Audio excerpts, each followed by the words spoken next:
আজ এই 2020 সালের দশম মাসের প্রথম রবিবারিক উপাসনায় সকলকে স্বাগত জানাই। প্রভু আমাদেরকে আরেকবার সুযোগ দিয়েছেন যে আমরা সমবেতভাবে তার গৌরব করি, তার প্রশংসা করি। আসুন মস্তক নত করি, প্রার্থনা করি। হে আমাদের সর্বশক্তিমান, সর্বমঙ্গলময়, সর্ববিদ্যমান, সর্বজ্ঞ ঈশ্বর সদাপ্রভু, আমরা তোমার ধন্যবাদ করি, তোমার গৌরব করি, তোমার প্রশংসা করি। যুগে যুগে তোমার নাম গৌরবান্বিত, মহিমান্বিত হোক। তুমি ঈশ্বর, একমাত্র ঈশ্বর, তাই আমরা তোমার গৌরব করি। আর আমরা কৃতজ্ঞ যে আমরা সেই পরিচয় পেয়েছি, যখন বহু মানুষ বহুভাবে এখনও তারা খুঁজে চলেছে কে ঈশ্বর, তারা জানে না। কিন্তু আমরা জানি তুমি আমাদের সৃষ্টিকর্তা, রক্ষাকর্তা, পালনকর্তা, উদ্ধারকর্তা ঈশ্বর। তাই আমরা তোমার গৌরব করি, প্রশংসা করি। 9টি মাস অতিক্রম করেছি প্রভু। বিগত 6টি মাস আমরা একত্রিত হয়ে তোমার আরাধনা উপাসনা করতে পারিনি, কিন্তু যদিও আমরা প্রভু শারীরিকভাবে একত্রিত হইনি, কিন্তু এক সুন্দর সহভাগিতার আশীর্বাদ আমরা পেয়েছি। যে যেখানে আছি, এক আত্মায়, এক মনে, এক বিশ্বাসে আমরা তোমার আরাধনা করেছি এবং আজও আমরা বিভিন্ন পরিবারে আমরা সমাগত হয়েছি সকলকে নিয়ে তোমার গৌরব, তোমার প্রশংসা করতে। প্রত্যেককে আশীর্বাদ করো, প্রত্যেককে আশীর্বাদ করো। বিগত দিনগুলিতে কত দয়া, কত অনুগ্রহ, কত আশীর্বাদ আমরা তোমার থেকে পেয়েছি। আমরা কৃতজ্ঞ। অনেক রকম অবস্থার মধ্যে দিয়ে গেছি আমরা, শারীরিক, মানসিক, অর্থনৈতিক, অনেক রকম কষ্ট অনেকের জীবনে এসছে, কিন্তু সমস্ত কিছু অতিক্রম করতে তুমি সাহায্য করেছো, কারণ তুমি ইম্মানুয়েল, আমাদের সহিত ঈশ্বর, আর তুমি ছিলে, আছো এবং তুমি থাকবে। আজকে আমাদের আরাধনা উপাসনা সকল নৈবেদ্য তুমি গ্রহণ করো, এবং শুধু আমাদের নয় প্রভু, আজকে যেখানে যেখানে বিশ্বাসী বর্গ একত্রিত হয়ে তোমার গৌরব প্রশংসা করছেন, প্রতিটি স্থানে তোমার আশীর্বাদ দাও। আর তোমার অনুগ্রহই আমাদের পক্ষে যথেষ্ট। আমরা যেন সব সময় তোমার উপস্থিতির মধ্যে থাকি, কৃতজ্ঞ থাকি, বিশ্বস্ত থাকি। আমরা আশীর্বাদ করো। সব ভার তুমি নাও প্রভু। আমাদের গান, প্রার্থনা, আমাদের প্রশংসা, সাক্ষ্য প্রদান, সাক্ষ্য এবং বাক্য অধ্যয়ন, সকল কিছুর মধ্যে দিয়ে কেবল তুমি গৌরবান্বিত, মহিমান্বিত। প্রার্থনা, ভুল ত্রুটি, পুনরুক্তি মার্জনা করো। ধন্যবাদ দিয়ে নিবেদন মুক্তিদাতা, ত্রাণকর্তা, তোমার প্রিয় পুত্র প্রভু যীশু খ্রিস্টের নামে চাই, দয়া শ্রবণ এবং গ্রাহ্য করো। আমেন।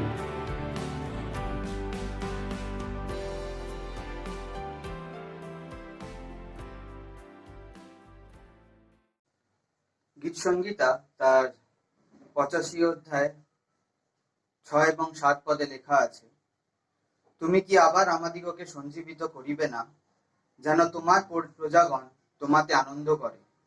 হে সদাপ্রভু, তোমার দয়া আমাদিগকে দেখাও, আর তোমার পরিত্রাণ আমাদিগকে প্রদান করো।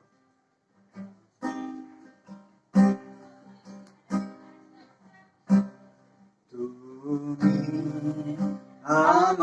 আমাদিগকে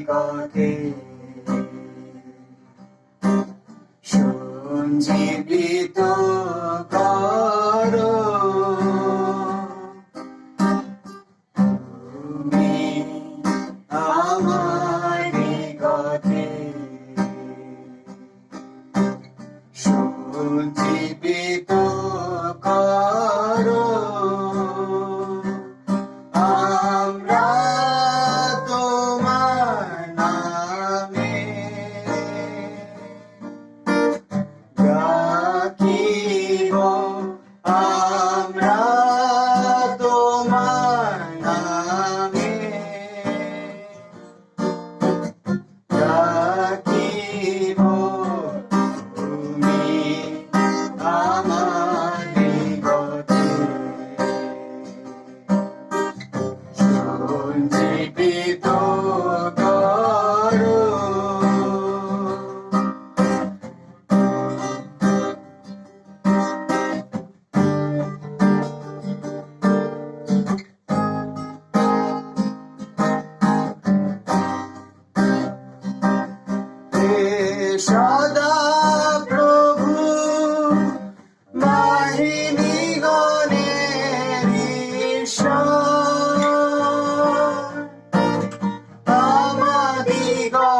সত্যি প্রভু কত ধন্য, প্রভু কত আমাদের আশীর্বাদ করেছে। তিনি আমাদের সবসময় আগলে রেখেছেন, তার পথে চলবার মতো তিনি আমাদের জ্ঞান বুদ্ধি দিয়েছেন। তাই আসুন আমরা বিশ্বাস করি যে ঈশ্বরের আত্মা যদি আমাদের সঙ্গে থাকেন তাহলে আমরা সমস্ত কিছুই করতে পারি। তো আসুন আমরা গান গাই, ঈশ্বরের আত্মা যখন আমায় চালান। ঈশ্বরের আত্মায় আমায় যখন চালান, আমি দাউদের মতো গান গাই, গান গাই, গান গাই, গান গাই, গান গাই, আমি দাউদের মতো গান গাই, গান গাই, গান গাই, আমি দাউদের মতো গান গাই। ঈশ্বরের আত্মায় আমায় যখন চালান, আমি দাউদের মতো নাচি। ঈশ্বরের আত্মায় আমায় যখন চালান, আমি দাউদের মতো নাচি। আমি নাচি, আমি নাচি, আমি নাচি, আমি নাচি, আমি দাউদের মতো নাচি। আমি নাচি, আমি নাচি, আমি দাউদের মতো নাচি। ঈশ্বরের আত্মায় আমার যখন চালান, আমি দাউদের মতো স্তুতি গাই। ঈশ্বরের আত্মায় আমায় যখন চালান, আমি দাউদের মতো স্তুতি গাই, স্তুতি গাই, স্তুতি গাই, স্তুতি গাই, স্তুতি গাই, আমি দাউদের মতো স্তুতি গাই, স্তুতি গাই, স্তুতি গাই, আমি দাউদের মতো স্তুতি গাই। পরিবর্তন জন্মের পরে, পরিবর্তন নূতন জন্মের পরে, পরিবর্তন নূতন জন্মের পরে, আমার পরিবর্তন হয়েছে। যিশু আমায় পাপের জন্য, যিশু আমায় পাপের জন্য, যিশু আমায় পাপের জন্য, যিশু ক্রুশে মরিলে। প্রভু যিশু শীঘ্র আসবে, প্রভু যিশু শীঘ্র আসবে, প্রভু যিশু শীঘ্র আসবে, আমার পরিবর্তন হয়েছে। যিশুর জন্য আমি সাক্ষ্য দেব, যিশুর জন্য আমি সাক্ষ্য দেব, যিশুর জন্য আমি সাক্ষ্য দেব, আমার পরিবর্তন হয়েছে। পরিবর্তন নূতন জন্মের পরে, পরিবর্তন নূতন জন্মের পরে, পরিবর্তন নূতন জন্মের পরে, আমার পরিবর্তন হয়েছে। সত্যি পিতা ঈশ্বর যদি আমাদের সাথে থাকেন, আমরা হয়তো জাগতিকভাবে অনেক আগে জন্মেছি, কিন্তু আত্মিকভাবে পিতা ঈশ্বরের আশীর্বাদ পেয়ে আমরা যে জন্ম পেয়েছি তার তুলনা করা যায় না। তার মহিমা ধন্যবাদ হোক। আসুন আমরা সেই গান গাই, যিশুর নাম মহানাম মধুমাখা নাম। যিশু নাম মহানাম মধুমাখা নাম, মনের আনন্দে গাও অবিরাম। যিশু নাম মহানাম মধুমাখা নাম, মনের আনন্দে গাও অবিরাম। সদা করো হালেলুয়া ধ্বনি, ঈদে বাকি রজনী, যাও যদি প্রাণের আরাম। সদা করো হালেলুয়া ধ্বনি, ঈদে বাকি রজনী, যাও যদি প্রাণের আরাম।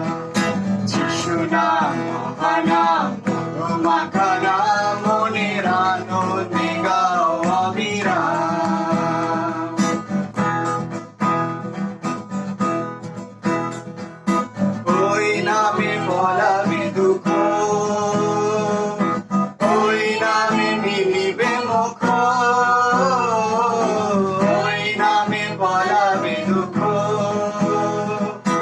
ওই নামে মিলিবে মুখ, ওই নামে পূর্ণ মনস্কাম, নামে এ ধরণী হবে শান্তিধাম, মনের আনন্দে জপ অবিরাম। যিশু নাম মহানাম মাখা নাম, মনের আনন্দে গাও অবিরাম। সদা করো হালেলুয়া ধ্বনি, গীত গাইয়া রজনী, যাও যদি প্রাণে আরাম। যিশু নাম মহানাম মাখা নাম, মনের আনন্দে গাও অবিরাম। যিশু নাম মহানাম মাখা নাম, মনের আনন্দে গাও অবিরাম। সত্যি তিনি কত মধুর, কিন্তু কত মহান, তিনি আমাদের কত আশীর্বাদ করেছেন। আমরা জানি যে পিতা ঈশ্বর তিনি আমাদের কাছে প্রতিজ্ঞা করেছেন যে তিনি আমাদের কখনো ছেড়ে যাবেন না। সেই মতো আমাদেরও প্রতিজ্ঞা করা উচিত যেন আমরাও তাকে ছেড়ে না যাই। তা আসুন আমরা সেই গানটা গাই, না কখনো না, না কখনো না। না কখনো না, না কখনো না, প্রতিজ্ঞা করেছেন যিশু আমাকে ছাড়িবেন না। না কখনো না, না কখনো না, প্রতিজ্ঞা করেছে যিশু আমাকে ছাড়িবেন না। না কখনো না, না কখনো না, প্রতিজ্ঞা করেছি আমি যিশুকে ছাড়িব না। না কখনো না, না কখনো না,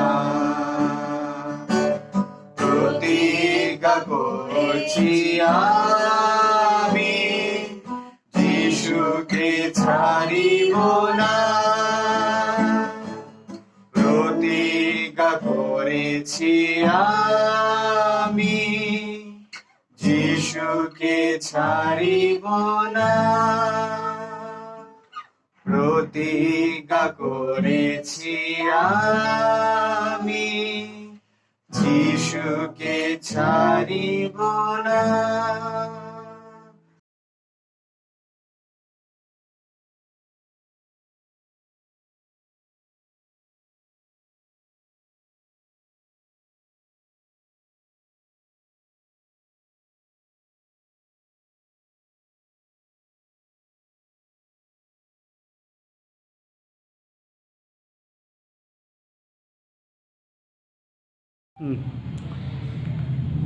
আসুন আমরা গীত সংগীতা 40 অধ্যায় প্রথম 8টি পদ একসঙ্গে পাঠ করি।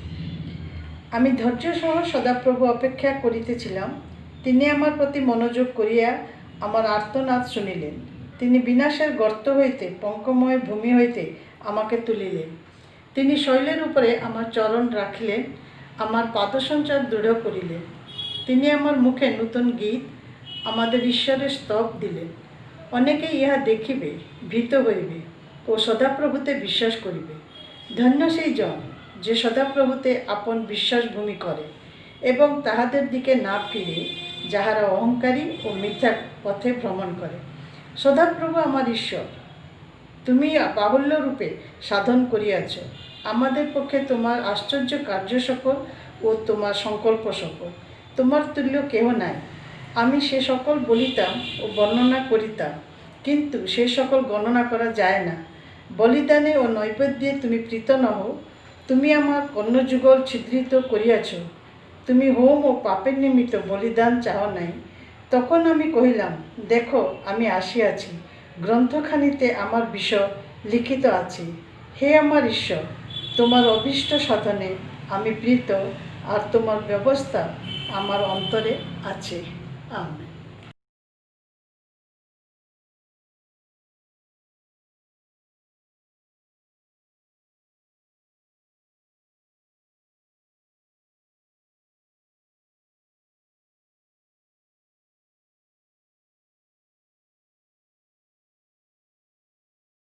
আজকে আমরা সবাই মিলে এই গানটা গাই, খুবই পরিচিত গান, আমার রাখাল কবু ঘুমান না।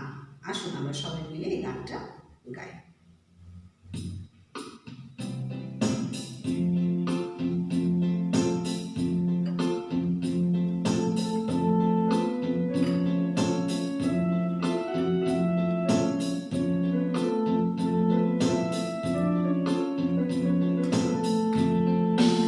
আমার রাখাল কবু ঘুমান না, আমার আর কিসের ভাব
প্রার্থনা করি। পবিত্র পবিত্র পবিত্র মঙ্গলের আপর করুণাময় সর্বস্বপিত, তোমাকে ধন্যবাদ জানাই যে আজকে এই সকালবেলায় বিজয়ের দিনে আমরা তোমার আরাধনা করবার সুযোগ পেয়েছি। যদিও প্রভু আমরা অনলাইনের মাধ্যমে আমরা পরিবারের মধ্যে দিয়ে আমরা তোমার আরাধনা করছি, প্রায় 6 মাসের উপরে হয়ে গেল আমরা মণ্ডলীতে যেতে পারছি না, আমরা কোনো পরিবারের মধ্যে গিয়ে আরাধনা করতে পারছি না। এক ভয়ঙ্কর পরিস্থিতির মধ্যে দিয়ে আমরা চলেছি, কিন্তু আমরা বিশ্বাস করি আমরা যার সেবক, আমরা যার আরাধনা করি, তিনি আমাদের কখনো ছেড়ে দেন না, কখনো পরিত্যাগ করেন না। আমরা যেন কখনো ভীত না হই। আমরা জানি প্রভু এই সংকট একদিন আমাদের জীবনে কেটে যাবে, আমরা আবার সকলে মণ্ডলীতে একত্রিত হয়ে তোমার স্তুতি আরাধনা করবার সুযোগ পাবো। আমরা তোমাকে ধন্যবাদ দিই প্রভু গো, যে এই অনলাইনের মাধ্যমেও আমরা যে তোমার আরাধনা করবার সুযোগ পাচ্ছি, এ আমাদের জীবনে এক বড় আশীর্বাদ। তোমাকে ধন্যবাদ দিই যে তুমি আমাদের প্রত্যেক পরিবারকে তুমি ভালো রেখেছো, সুস্থ রেখেছো। কাউকে প্রভু গো এই রোগের মধ্যে আক্রান্ত হতে দাওনি। কিন্তু প্রভু আমরা জানি আমরা অনেকে এক আর্থিক সংকটের মধ্যে দিয়ে আমরা চলেছি, অনেকে সব সমস্ত কাজকর্ম সমস্ত বন্ধ। তার মধ্যে দিয়েও তুমি যে আমাদেরকে ভালো রেখেছো, আমাদের সমস্ত কিছু জুগিয়ে দিচ্ছ, এই জন্য আমরা তোমাকে ধন্যবাদ দিই। তোমার কাছে প্রার্থনা করি প্রভু গো, যে প্রত্যেক পরিবারকে তুমি আশীর্বাদ করো, যেন কেউ কোনো অবস্থাতে ভীত না হয়। কেন তুমি বলেছো তোমার ভয় করো না, আমি তোমাদের সঙ্গে সঙ্গে আছি। তুমি আদিতে পিতা রূপে আমাদের মধ্যে ছিলে, তারপরে তুমি আমাদের পুত্র হয়ে তুমি আমাদের পাপের ভাগ নেবার জন্য তুমি এই জগতে এসেছিলে, এবং আমাদের জন্য তুমি মৃত্যুবরণ করে তুমি আমাদেরকে অনন্ত জীবনের অধিকার দিলে, এবং আমাদেরকে সেই পবিত্র আত্মনকে তুমি আমাদের মধ্যে পাঠিয়ে দিলে। আমরা এমন এক ঈশ্বরের আরাধনা করি, পিতা পুত্র পবিত্র আত্মরূপে তিনি আমাদের মধ্যে রয়েছেন, কেন তোমার নাম আছি। তাই তোমাকে ধন্যবাদ দিই যে আমরা তোমার কাছে আমাদের জীবনকে সমর্পণ করি। আজকেও প্রভু আজকে উপাসনার মাধ্যমে যা কিছু উৎসর্গ করা হয়েছে এবং যা কিছু নৈবেদ্য উৎসর্গ করা হবে, এবং যে বাক্য তুমি রেখেছো, সেই বাক্যের মধ্যে দিয়ে তুমি আমাদের সঙ্গে কথা বলো, যেন সেই বাক্য শুধু শুনলাম না হয়, কিন্তু সেই বাক্যকে আমাদের অন্তরে আমরা রাখতে পারি এবং আমাদের জীবনে আমরা যেন তা ব্যবহার করতে পারি, এমন আশীর্বাদ করো। যাকে তুমি আজ মনোনীত করেছে তোমার সেই ভক্ত দাসকে তোমার চরণতলে সমর্পণ করি। যে বাক্য তুমি তাকে দিয়েছো, তার কথা নয় প্রভু, তোমার কথা তিনি আমাদের মধ্যে পরিবেশন করবেন।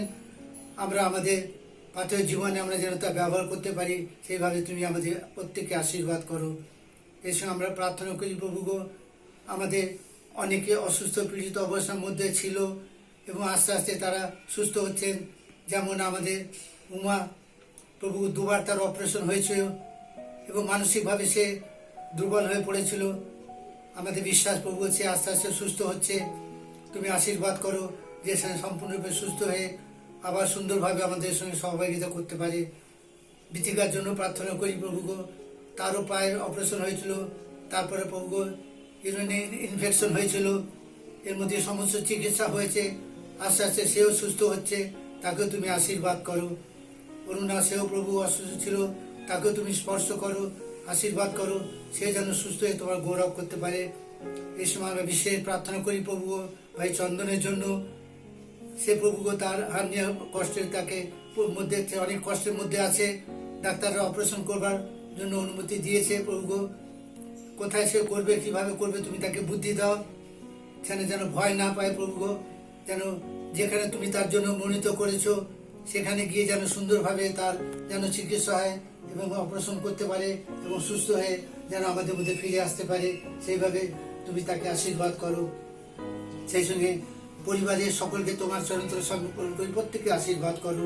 এই সঙ্গে আমরা প্রার্থনা করি প্রভু আমাদের অনলাইনের মাধ্যমে আমাদের সানডে স্কুল হচ্ছে, ছোট ছোট ছেলেমেয়েরা অনলাইনের মাধ্যমে সানডে স্কুল করছে তাদেরকে তুমি আশীর্বাদ করো, প্রচুর পরিমাণে আশীর্বাদ করো। যারা শিক্ষা দিচ্ছেন তাদেরকে তুমি আশীর্বাদ করো, সুন্দরভাবে ছেলে মেয়েদেরকে যেন তোমার উদ্দেশ্যে যেন গঠন করতে পারে সেইভাবে আশীর্বাদ করো। বুধবারে প্রভু আমাদের ইউথ হচ্ছে, সেই ইউথেও তুমি আশীর্বাদ করো। তারা যেন প্রভু এই সময় তারা যেন তোমার উপরে নির্ভর করে তারা মণ্ডলীর স্তম্ভ প্রভু, তারা যেন মণ্ডলীকে এগিয়ে নিয়ে যেতে পারে, সেইভাবে তুমি তাদেরকে আশীর্বাদ করো। এই সময় আমরা প্রার্থনা করি প্রভু আমাদের জয়নগরে আমাদের দীপঙ্কর ভাই সুলেখা, তারা যে মণ্ডলী স্থাপন করেছে প্রভু, সেই মণ্ডলীতে হয়তো প্রভু সেইভাবে আগের মতো সে হচ্ছে না, কয়েকজন হয়তো উপাসনা করছে, কিন্তু আমাদের বিশ্বাস প্রভু তারা তুমি সমন্ত সুন্দর করে দেবে, আবার অনেকে এসে যেন সেখানে আরাধনা করতে পারে, এবং আশেপাশে অনেক মানুষ প্রভু এই মণ্ডলীর মধ্যে দিয়ে যেন তোমাকে দেখতে পায়। মণ্ডলী হচ্ছে বিশ্বাসী সহভাগিতা। এই সঙ্গে প্রার্থনা করি প্রভু আমাদের হাটগাছাতে অভিজিৎ এবং অনুসুয়া, তাদেরকে তুমি চিলড্রেন মিনিস্ট্রি দিয়েছো প্রভু। তারা ছোট ছোট বাচ্চার মধ্যে শিক্ষা দিচ্ছে সানডে স্কুলের মাধ্যমে এবং জাগতিক শিক্ষার মাধ্যমে। তারা ছেলে মেয়েদেরকে দিনে দিনে তাদের তোমার শিক্ষায় বর্ধিত করছে। আমাদের প্রার্থনা প্রভু হয়তো এখন সেই সমস্ত কাজ বন্ধ আছে, কিন্তু আমরা বিশ্বাস করি তুমি সমস্ত কিছু আবার নর্মাল করে দেবে, আবার যেন ছেলে মেয়েরা এসে আগের মতন শিক্ষা লাভ করতে পারে, তোমার কথা জানতে পারে এবং তোমাকে যারা চিনতে পারে জানতে পারে, এমন আশীর্বাদ করো। পুনরায় তোমার চরণতলে আমাদের মণ্ডলীর সকল ভাই বোনকে তোমার চরণতলে সমর্পণ করি। প্রত্যেককে তুমি আশীর্বাদ করো, ভালো রেখো, সুস্থ রেখো, যেন কেউ প্রভু কোনোভাবে যেন দুর্বল না হয়ে পড়ে। যদিও প্রভু আমরা মিলিত হতে পারছি না, কিন্তু আমরা বিশ্বাস করি প্রভু আছেরই তুমি আমাদের জন্য দরজা খুলে দেবে, আমরা আবার একত্রে মিলিত হয়ে তোমার প্রশংসা তোমার গৌরব করবার সুযোগ পাবে। বাবু আমরা এইভাবে তোমার কাছে প্রার্থনা করি, আমাদের সমস্ত প্রার্থনা তুমি শুনলে এই জন্য তোমাকে ধন্যবাদ জানাই। প্রিয় যিশু, তোমারই পবিত্র চরণতলে প্রার্থনা রাখলাম। পিতা ঈশ্বর, তুমি দয়া করে শ্রবণ ও গ্রাহ্য করো। আমেন। জয় যিশু, ঈশ্বরের মহাপবিত্র নামে ধন্যবাদ দিই। আজকে একটি সুন্দর দিন প্রভু তিনি আমাদেরকে দেখতে সুযোগ করে দিলেন। দেখতে দেখতে আমরা আরেকটি মাসের প্রথম বিজয়ের দিনে প্রভুর অনুগ্রহে তার আশীর্বাদে আমরা জীবিত অবস্থায় তার উপাসনা করার সুযোগ পাচ্ছি। এই জন্য আমরা ঈশ্বরকে ধন্যবাদ দিই। দেখতে দেখতে আমরা অক্টোবর মাসে এসে উপস্থিত হলাম এবং অক্টোবর মাসের আজকে 4 তারিখ প্রভু তিনি আমাদেরকে দেখার সুযোগ করে দিলেন। এই জন্য আমরা ঈশ্বরকে ধন্যবাদ দিই। মণ্ডলীর আগামী দিনের বিজ্ঞপ্তি, যেমন আমাদের প্রতি রবিবার এখন অনলাইনে সার্ভিস হচ্ছে, তেমনই সেই সার্ভিস হবে সকাল 9টা থেকে, এবং প্রতি রবিবার আমাদের সানডে স্কুল অনলাইনের মাধ্যমে যেমন হচ্ছে তেমনই হবে। প্রতি বুধবার আমাদের ইউথ ফেলোশিপ সন্ধ্যে 7টা থেকে যেমন চলছে তেমনই চলবে, এবং প্রতি শনিবার আমাদের ফ্যামিলি ফেলোশিপ সন্ধ্যে 6:30 থেকে যেমন চলছে তেমনই চলবে। আপনাদেরকে জানাই যে এরপরে যখন আমাদের উপাসনা উপহার সংগৃহীত হবে, যখন গান হবে, সেই গানের সময় আমরা উপহার সংগ্রহ করব এবং তারপরে আমরা সেই উপহার একসঙ্গে প্রভুর চরণে উৎসর্গ করব।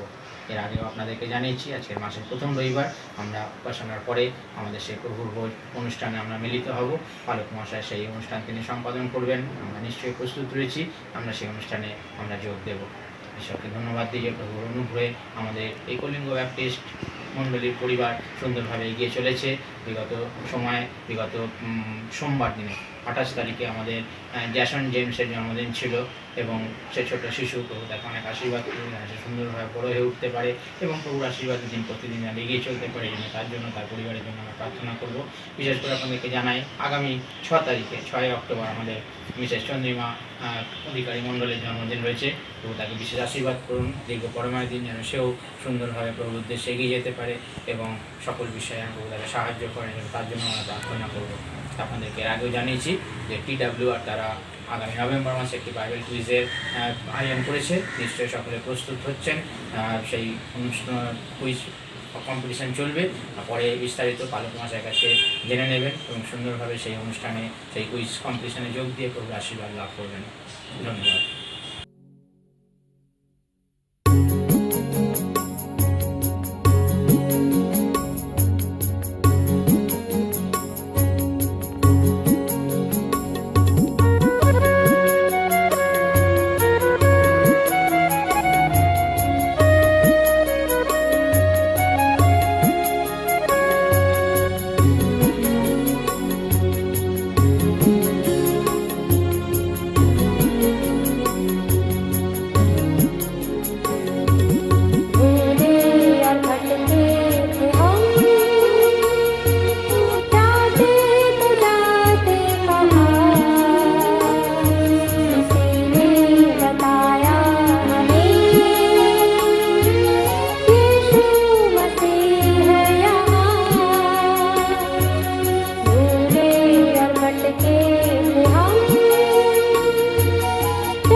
আজকে আমরা শাস্ত্রের যে বিষয়টি নিয়ে আলোচনা করব সেটি আজকে যখন আমাদের সম্মুখে গীত সংগীতা পাঠ করা হয়েছে, আমরা শুনেছি আজকে 40 গীত, প্রথম থেকে 8 পদ পাঠ করা হয়েছে এবং সেই গীতেরই প্রথম 4টি পদ নিয়ে কিছু সময় আমরা ধ্যান করব, কিছু সময় আমরা আলোচনা করব।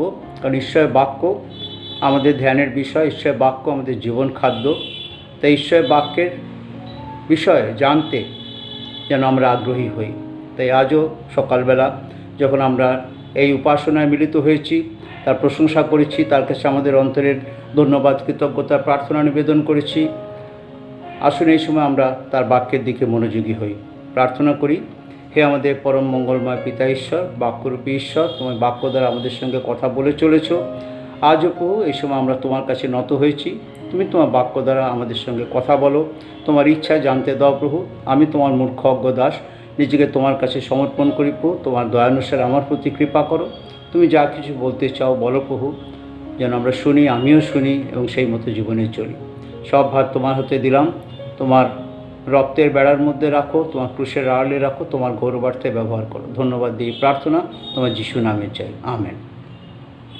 আমরা শুনেছি পাঠ আজকে গীত সংহিতা তার 40, সেখানে লেখা আছে, সাধু দাউদ বলছেন, আমি ধৈর্যসহ সদাপ্রভুর অপেক্ষা করিতেছিলাম। অপেক্ষা করাটা খুব সহজ কাজ নয়। আমরা সবাই অল্প বিস্তর এই বিষয় সম্বন্ধে অবগত আছি যে অপেক্ষা করা কি বিষয় আমরা অপেক্ষা। এখন যেমন আমরা কিসের অপেক্ষা করছি, প্রভু কবে এই মহামারীর অবসান হবে। রোজ আমরা প্রার্থনা করছি, তার কাছে অনুরোধ করছি, প্রভু এর একটু অবসান করে দাও। আর আমরা অপেক্ষা করে রয়েছি কবে আমরা শুনতে পাবো যে এর সমস্ত ভ্যাকসিন বেরিয়েছে অথবা অলৌকিকভাবে এর যে বৃদ্ধি তা বন্ধ হয়ে গেছে। আমরা অপেক্ষায় রয়েছি, সেই দিনের অপেক্ষায় রয়েছি। অনেকে আমরা অপেক্ষায় রয়েছি, হয়তো ব্যক্তিগতভাবে আমাদের কোনো কিছু প্রয়োজন, তার জন্য আমরা নানাভাবে চেষ্টা করে চলেছি কবে আমাদের সেই প্রয়োজনটা মিটবে। নানাভাবে মানুষ অপেক্ষায় থাকে, আর অপেক্ষা করাটা একটা তার মধ্যে যেটা প্রয়োজন আছে সেটা হচ্ছে ধৈর্য। আমাদের যখন ধৈর্যের অভাব হয় তখন অপেক্ষাতেও আমরা খুব অবিচল থাকতে পারি না।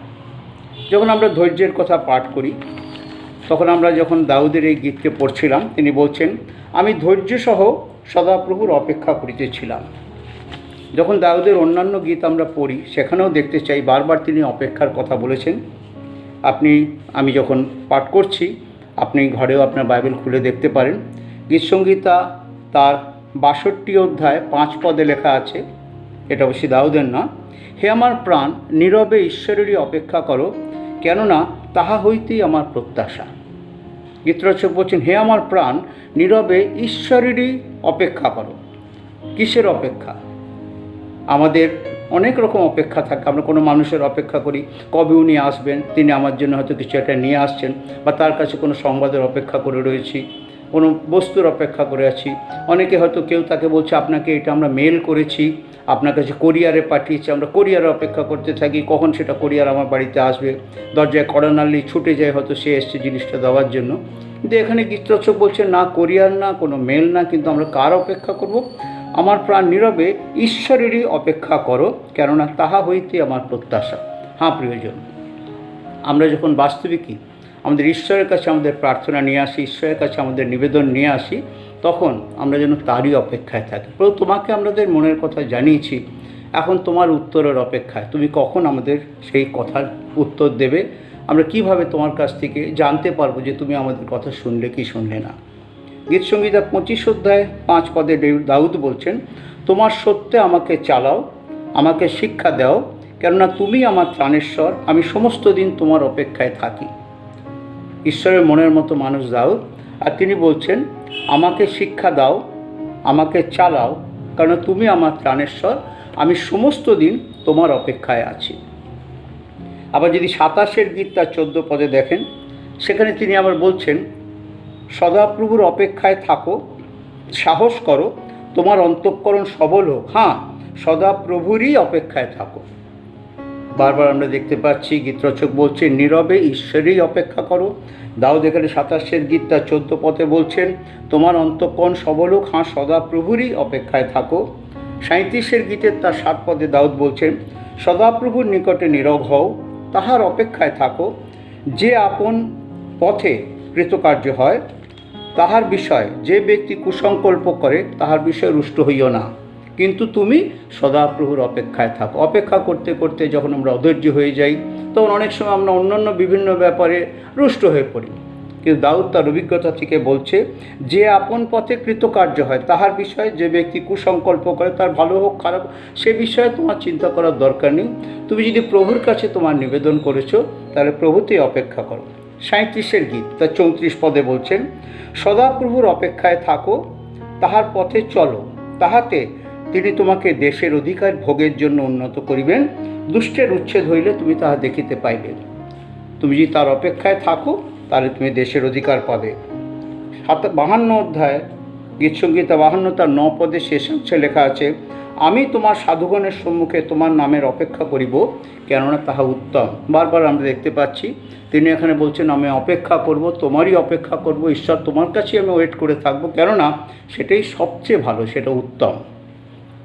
কেন অপেক্ষা করে থাকবো? কেননা তিনি যখন তার পরের পদটা আমরা পড়ি, পরের অংশটা দেখি, সেখানে দেখতে পাচ্ছি আমি ধৈর্যসহ সদাপ্রভুর অপেক্ষা করিতেছিলাম, আর অপেক্ষার ফল আমরা তার অংশে দেখতে তিনি আমার প্রতি মনোযোগ করিয়া আমার আর্তনাদ শুনিলেন। আমরা এরপরে ধৈর্য ধরার আশীর্বাদগুলো একে একে দেখি। প্রথম কী বলেন, তিনি আমার প্রতি মনোযোগ করিলেন। প্রভুতে প্রিয় ভাই বোন, আমরা যখন প্রভুর কাছে প্রার্থনা করি, প্রভুর কাছে আমাদের মনের কথা বলি, আমাদের সমস্ত মনের কথা কাহাকে কহিব মনেরও কথা, কাহাকে জানাবো মনেরই ব্যথা, যিশু মম প্রিয়তম পরমেশ্বর হৃদয়স। তাই আমি তোমার কাছেই বলি, তুমি আমার সৃষ্টিকর্তা আমি জানি, তোমার কাছেই বলি। ভক্তগণ তাহার কাছে তোমার মনের কথা ভাঙিয়া বলো, সেটা গীতে আছে, তাই তারকেই বলি। আর বলার পরে যেন ধৈর্য ধরে অপেক্ষা করি, এই বিশ্বাসে দাউদের কথা জীবন থেকে, দাউদের এক্সপিরিয়েন্স থেকে, অভিজ্ঞতা থেকে তিনি যে গীত লিখেছেন, তিনি হঠাৎ তার মনে এসে লিখে দেননি, তার অভিজ্ঞতা থেকে এই গীত লিখছেন। তিনি আমার প্রতি মনোযোগ করেছেন, আই ওয়েট আপন হিম, আমি তার জন্য অপেক্ষা করি, কারণ আমি বিশ্বাস করি তিনি আমার বাক্যে মনোযোগ। আমি কাউকে যদি কিছু বলি আর তিনি যদি তাতে অ্যাটেনশন না দেন, আমি বলেই যাচ্ছি তুমি কি শুনছো, ঠিক তো শুনছো বলে মনোযোগ হচ্ছে, হ্যাঁ কী বলছিলে না। আমরা যখন প্রভুর কাছে একান্ত সরলতায়, একাগ্র অন্তঃকরণে তাকে যখন কিছু কথা বলি, আমাদের আকুতি, আমাদের প্রার্থনা নিয়ে আসি, নিশ্চয়ই এটা আমাদের বিশ্বাস করা আবশ্যক তিনি শুনছেন। তিনি শুনবেন না এরকম হয় না। হয়তো আমি যা চাইছি ঠিক না, আমি যেটা তার কাছে বলছি সেটা ঠিক নাও হতে পারে, সেটা তিনি বলছেন এটা তুমি কী বলছো, এরকম তুমি কেন চাইছো, কিন্তু তিনি শুনছেন, তিনি মনোযোগী। আমরা অনেক সময় অমনোযোগী হয়ে যাই। কখন আমরা অমনোযোগী হয়ে যাই?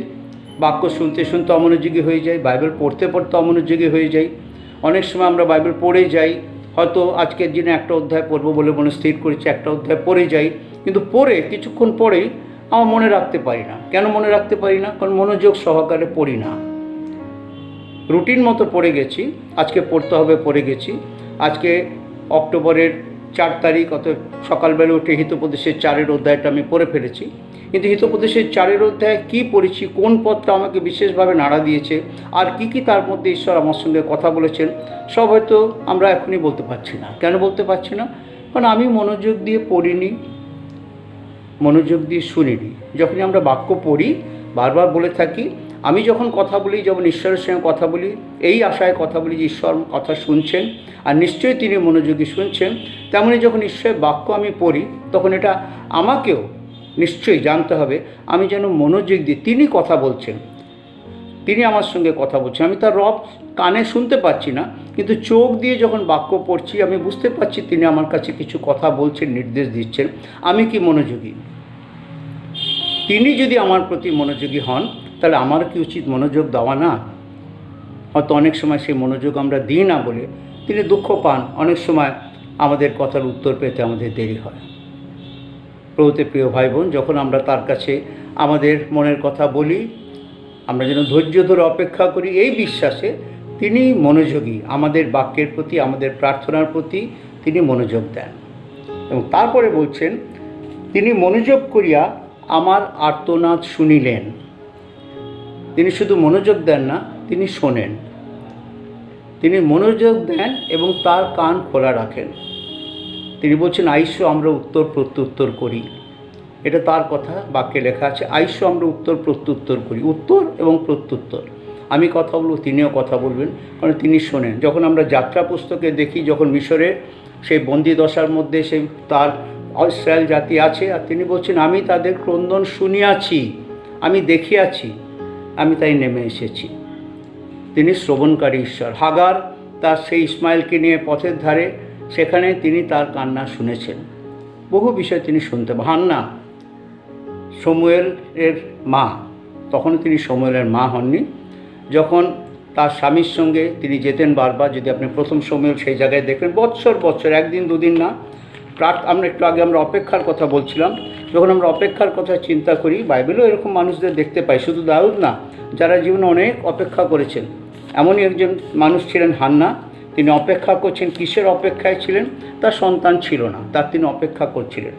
আর লেখা আছে, তিনি দেখবেন যখন যে তার ইলকানা নামে একজন ইফ্রাইমও ছিলেন, তিনি সুফের বৃদ্ধ পপুত্র, তোহের পপুত্র, হিলির পৌত্র, জিরোহমের পুত্র। প্রথম শমূয়েলের তার 1 অধ্যায় লেখা আছে, তাহার 2 স্ত্রী, একজনের নাম হান্না, আরেকজনের নাম পনিন্না। পনিন্নার সন্তান হইয়াছিল, কিন্তু হান্নার সন্তান হয় নাই। এই ব্যক্তি প্রতি বছর আপন নগর হইতে শিলোতে গিয়া বাহিনীগণের সদাপ্রভুর উদ্দেশ্যে প্রণিপাত ও বলিদান করিতেন। আর তার সঙ্গে তার 2 স্ত্রী যেত, হান্না যেত, পনিন্না যেত। কিন্তু হান্না সেখানে গেলেও বাক্যে লেখা আছে, যদি পড়েন 5 পদে, কিন্তু হান্নাকে দ্বিগুণ অংশ দিতেন, কেননা তিনি হান্নাকে ভালোবাসিতেন। কিন্তু সদাপ্রভু হান্নার গর্ভ রুদ্ধ করিয়াছিলেন। আর হান্নার গর্ভ রুদ্ধ হওয়ার জন্যে লেখা আছে, বৎসর বৎসর যখন হান্না সদাপ্রভুর গৃহে যাইতেন, তখন তাহার স্বামী ঐরূপ করতেন, তাকে দ্বিগুণ দিতেন, ভালোবাসতেন। বছরের পর বছর স্বামী এবং তার আরেক স্ত্রীর সঙ্গে হান্না গেছেন, মন্দিরে গেছেন, সেখানে তার আরাধনা করেছেন, উপাসনা করেছেন। মনের মধ্যে একটা ব্যথা নিয়ে, মনের মধ্যে একটা প্রার্থনা নিয়ে, প্রভু তুমি শুনছো না? এই যে বছর বছর আমি তোমার কাছে আসছি, তুমি শুনছো না? প্রভুকে শুনছিলেন না? নিশ্চয়ই শুনেছিলেন, মনোযোগ দিয়ে শুনেছিলেন, তার আর্তনাদে শুনেছিলেন। এবং আমরা তারপরে জানি, ঘটনা আমরা জানি, তখন এলি ভেবেছিলেন, সে যখন মনে মনে বিড়বিড় করছিল, তার মুখ ঠোঁট খালি নড়ছিল, বোধহয় তুই মত্তা। তিনি বলছেন, না, আমি মত্তা নই প্রভু, আমি আমার প্রভুর সঙ্গে কথা বলছি। সদাপ্রভু 11 পদে লেখা আছে, তিনি মানত করিয়া কহিলেন, হে বাহিনীগণের সদাপ্রভু, যদি তুমি তোমার এই দাসীর দুঃখের প্রতি দৃষ্টিপাত করো, আমাকে স্মরণ করো, আপন দাসীকে ভুলিয়ে আনে আগে আপন দাসীকে পুত্র সন্তান দাও, তবে আমি চিরদিনের জন্য তাহাকে সদাপ্রভুর উদ্দেশ্যে নিবেদন করিব। আমি তোমার কাছে কিছু বস্তু চেয়ে চলেছি, আমি বিশ্বাস করি তুমি শুনছো প্রভু, এবং তুমি দেবে। আমি অপেক্ষায় থাকব। হান্না অপেক্ষায় রয়েছে, বৎসরের বৎসর কাছে অপেক্ষা করে রয়েছেন, এবং প্রভু মনোযোগ দিয়ে তার প্রার্থনা শুনেছেন, তার আর্তনাদ শুনেছেন, এবং আমরা পরে জানি তার প্রার্থনা তিনি উত্তরও দিয়েছেন। অব্রাহামের জীবনে যখন দেখতে পাই, অব্রাহামকে কলদিয়ার উর দেশ থেকে ঈশ্বর সদাপ্রভু তাকে আহ্বান করে নিয়ে এলেন, তোমাকে আমি অনেক বড় বংশ করব, অনেক বড় জাতি করব, ধূলিকণার মতো তোমার বংশ হবে। তখন তার বয়স 75 বয়স, কিন্তু তারপরে দীর্ঘ 25 বছর তাদের জীবনে সন্তান ছিল না। যদিও তাদের কাছে সে প্রতিজ্ঞা করা হয়েছিল, তার স্ত্রী সারা তিনি অধৈর্য হয়ে পড়েছিলেন। সে ধৈর্য রাখতে পারেনি, আমরা জানি সে অধৈর্য হয়ে পড়েছিল। সে ধৈর্য সহ অপেক্ষা করতে পারেনি, অপেক্ষা করছিল, কিন্তু ধৈর্যের অভাব ঘটে গেছিল। সে তার হাগারকে তার স্বামীর কাছে দিয়েছিলেন, এবং তার ফলপ্রসূ ইসমাইলের জন্ম হয়েছিল। কিন্তু প্রভু তার প্রতিজ্ঞা রেখেছিলেন, 100 বছরে আমরা জানি সারার গর্ভে ইসাকের জন্ম হয়েছিল, কারণ তিনি প্রার্থনা মনোযোগ দিয়ে শোনেন এবং তিনি উত্তর দেন। দাউদ বলছেন, আমি ধৈর্য সহ সদাপ্রভুর অপেক্ষা করিতেছিলাম, তিনি আমার প্রতি প্রথম কী করলেন? মনোযোগ দিলেন এবং আমার প্রার্থনা শুনলেন। যখন আমরা ধৈর্য সহ তার অপেক্ষায় থাকি, অধৈর্য হয়ে না যাই, আমার কাজ আমি তাকে বলবো, প্রভু তুমি বলেছ যাচনা করো তোমাকে দেওয়া যাইবে, তা আমি তোমার কাছে চাইছি, তোমার কাছে চাইছি, তুমি কখন দেবে আমি জানি না, কিন্তু আমি I will keep on asking, আমি তোমার কাছে অপেক্ষা করে থাকবো, ধৈর্য ধরে অপেক্ষা করে থাকবো, কারণ আমি তোমার কাছে চেয়েছি এই বিশ্বাসে তুমি দেবে। ইব্রিয়দের পত্রে লেখা আছে, যাহারা তাহার কাছে উপস্থিত হয় তাদের এটা অবশ্যই বিশ্বাস করা আবশ্যক যে তিনি আছেন।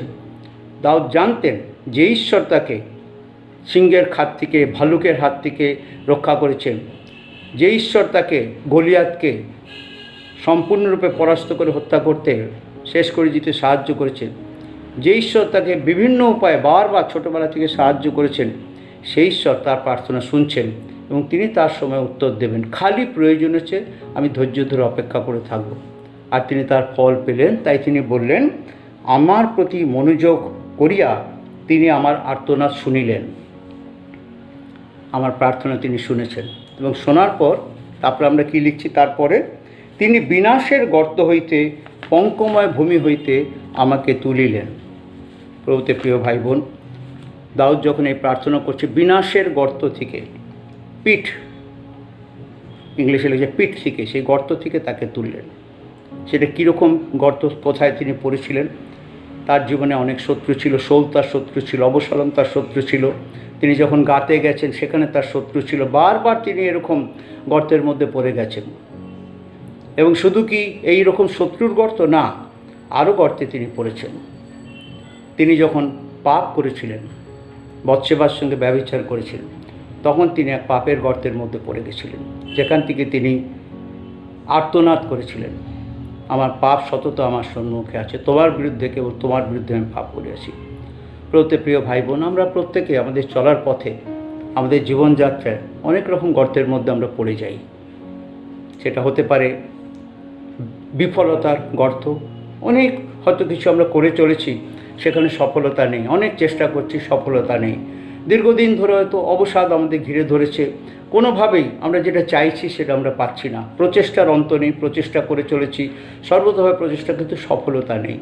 মানুষের জীবনে যখন ব্যর্থতা আসে, বিফলতা আসে, আর আমরা ধৈর্য ধরতে পারি না, আমরা অবসাদের মধ্যে চলে যাই। সেও একরকম গর্ত, সে হচ্ছে বিফলতার গর্ত। যখন আমরা শারীরিক অসুস্থতার মধ্যে পড়ে যাই, দীর্ঘদিন কত চিকিৎসা, কত কিছুর মধ্যে কিছুতেই ভালো হতে পারছি না, কিছুতেই আমরা তার মধ্যে থেকে বেরিয়ে আসতে পারছি না। অনেকে অনেক মানসিক যন্ত্রণার মধ্যে দিন কাটান, প্রভু কতদিন, আর কতকাল, আমি তার পারছি না প্রভু, আমি আর পারছি না।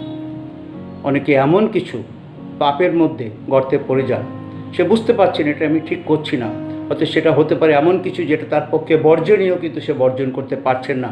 প্রভু আমাকে সাহায্য করো, আমি পড়ে যাচ্ছি এই গর্তের মধ্যে, এখান থেকে আমি উঠতে চাই। অধৈর্য হবেন না প্রিয় ভাই বোন। আর যদি আপনি সেই জায়গায় আছেন, হয়তো কোনো বিফলতার মধ্যে দিয়ে আপনি সময় কাটাচ্ছেন, কোনো মানসিক কষ্টের মধ্যে আপনার সময় চলছে, দীর্ঘদিন প্রভুর কাছে বলে চলেছেন, প্রার্থনা করে চলেছেন, কোনো এমন কিছু দোষ, অপরাধ, ভুল যেটা থেকে আপনি বেরিয়ে আসতে চাইছেন, বেরিয়ে আসতে পারছেন না, এমন কিছু শারীরিক অসুস্থতা যেটা দীর্ঘদিন ধরে আপনাকে কাবু করে ফেলেছে, এরকম অবস্থার মধ্যে যদি আছেন, যাকে দাউদ বলছি বিনাশের গর্ত, যাকে তিনি বলছেন পঙ্কময় ভূমি, ধৈর্য ধরে প্রভুর অপেক্ষায় থাকুন। তিনি আপনাকে ভালোবাসেন, আমাকে ভালোবাসেন। কতটা ভালোবাসেন, তার ভালোবাসাকে মাপবার কোনো উপায় আছে কি? নিশ্চয়ই আছে। সে মাপে তার দৈর্ঘ্য, প্রস্থ, বিস্তার কিছু মাপঝোপ করা যায় না। কেবল যখন আমরা কালভারিতে ক্রুশের দিকে দেখি, তখন তার ভালোবাসা দেখতে পাই। কি আশ্চর্য সে প্রেম!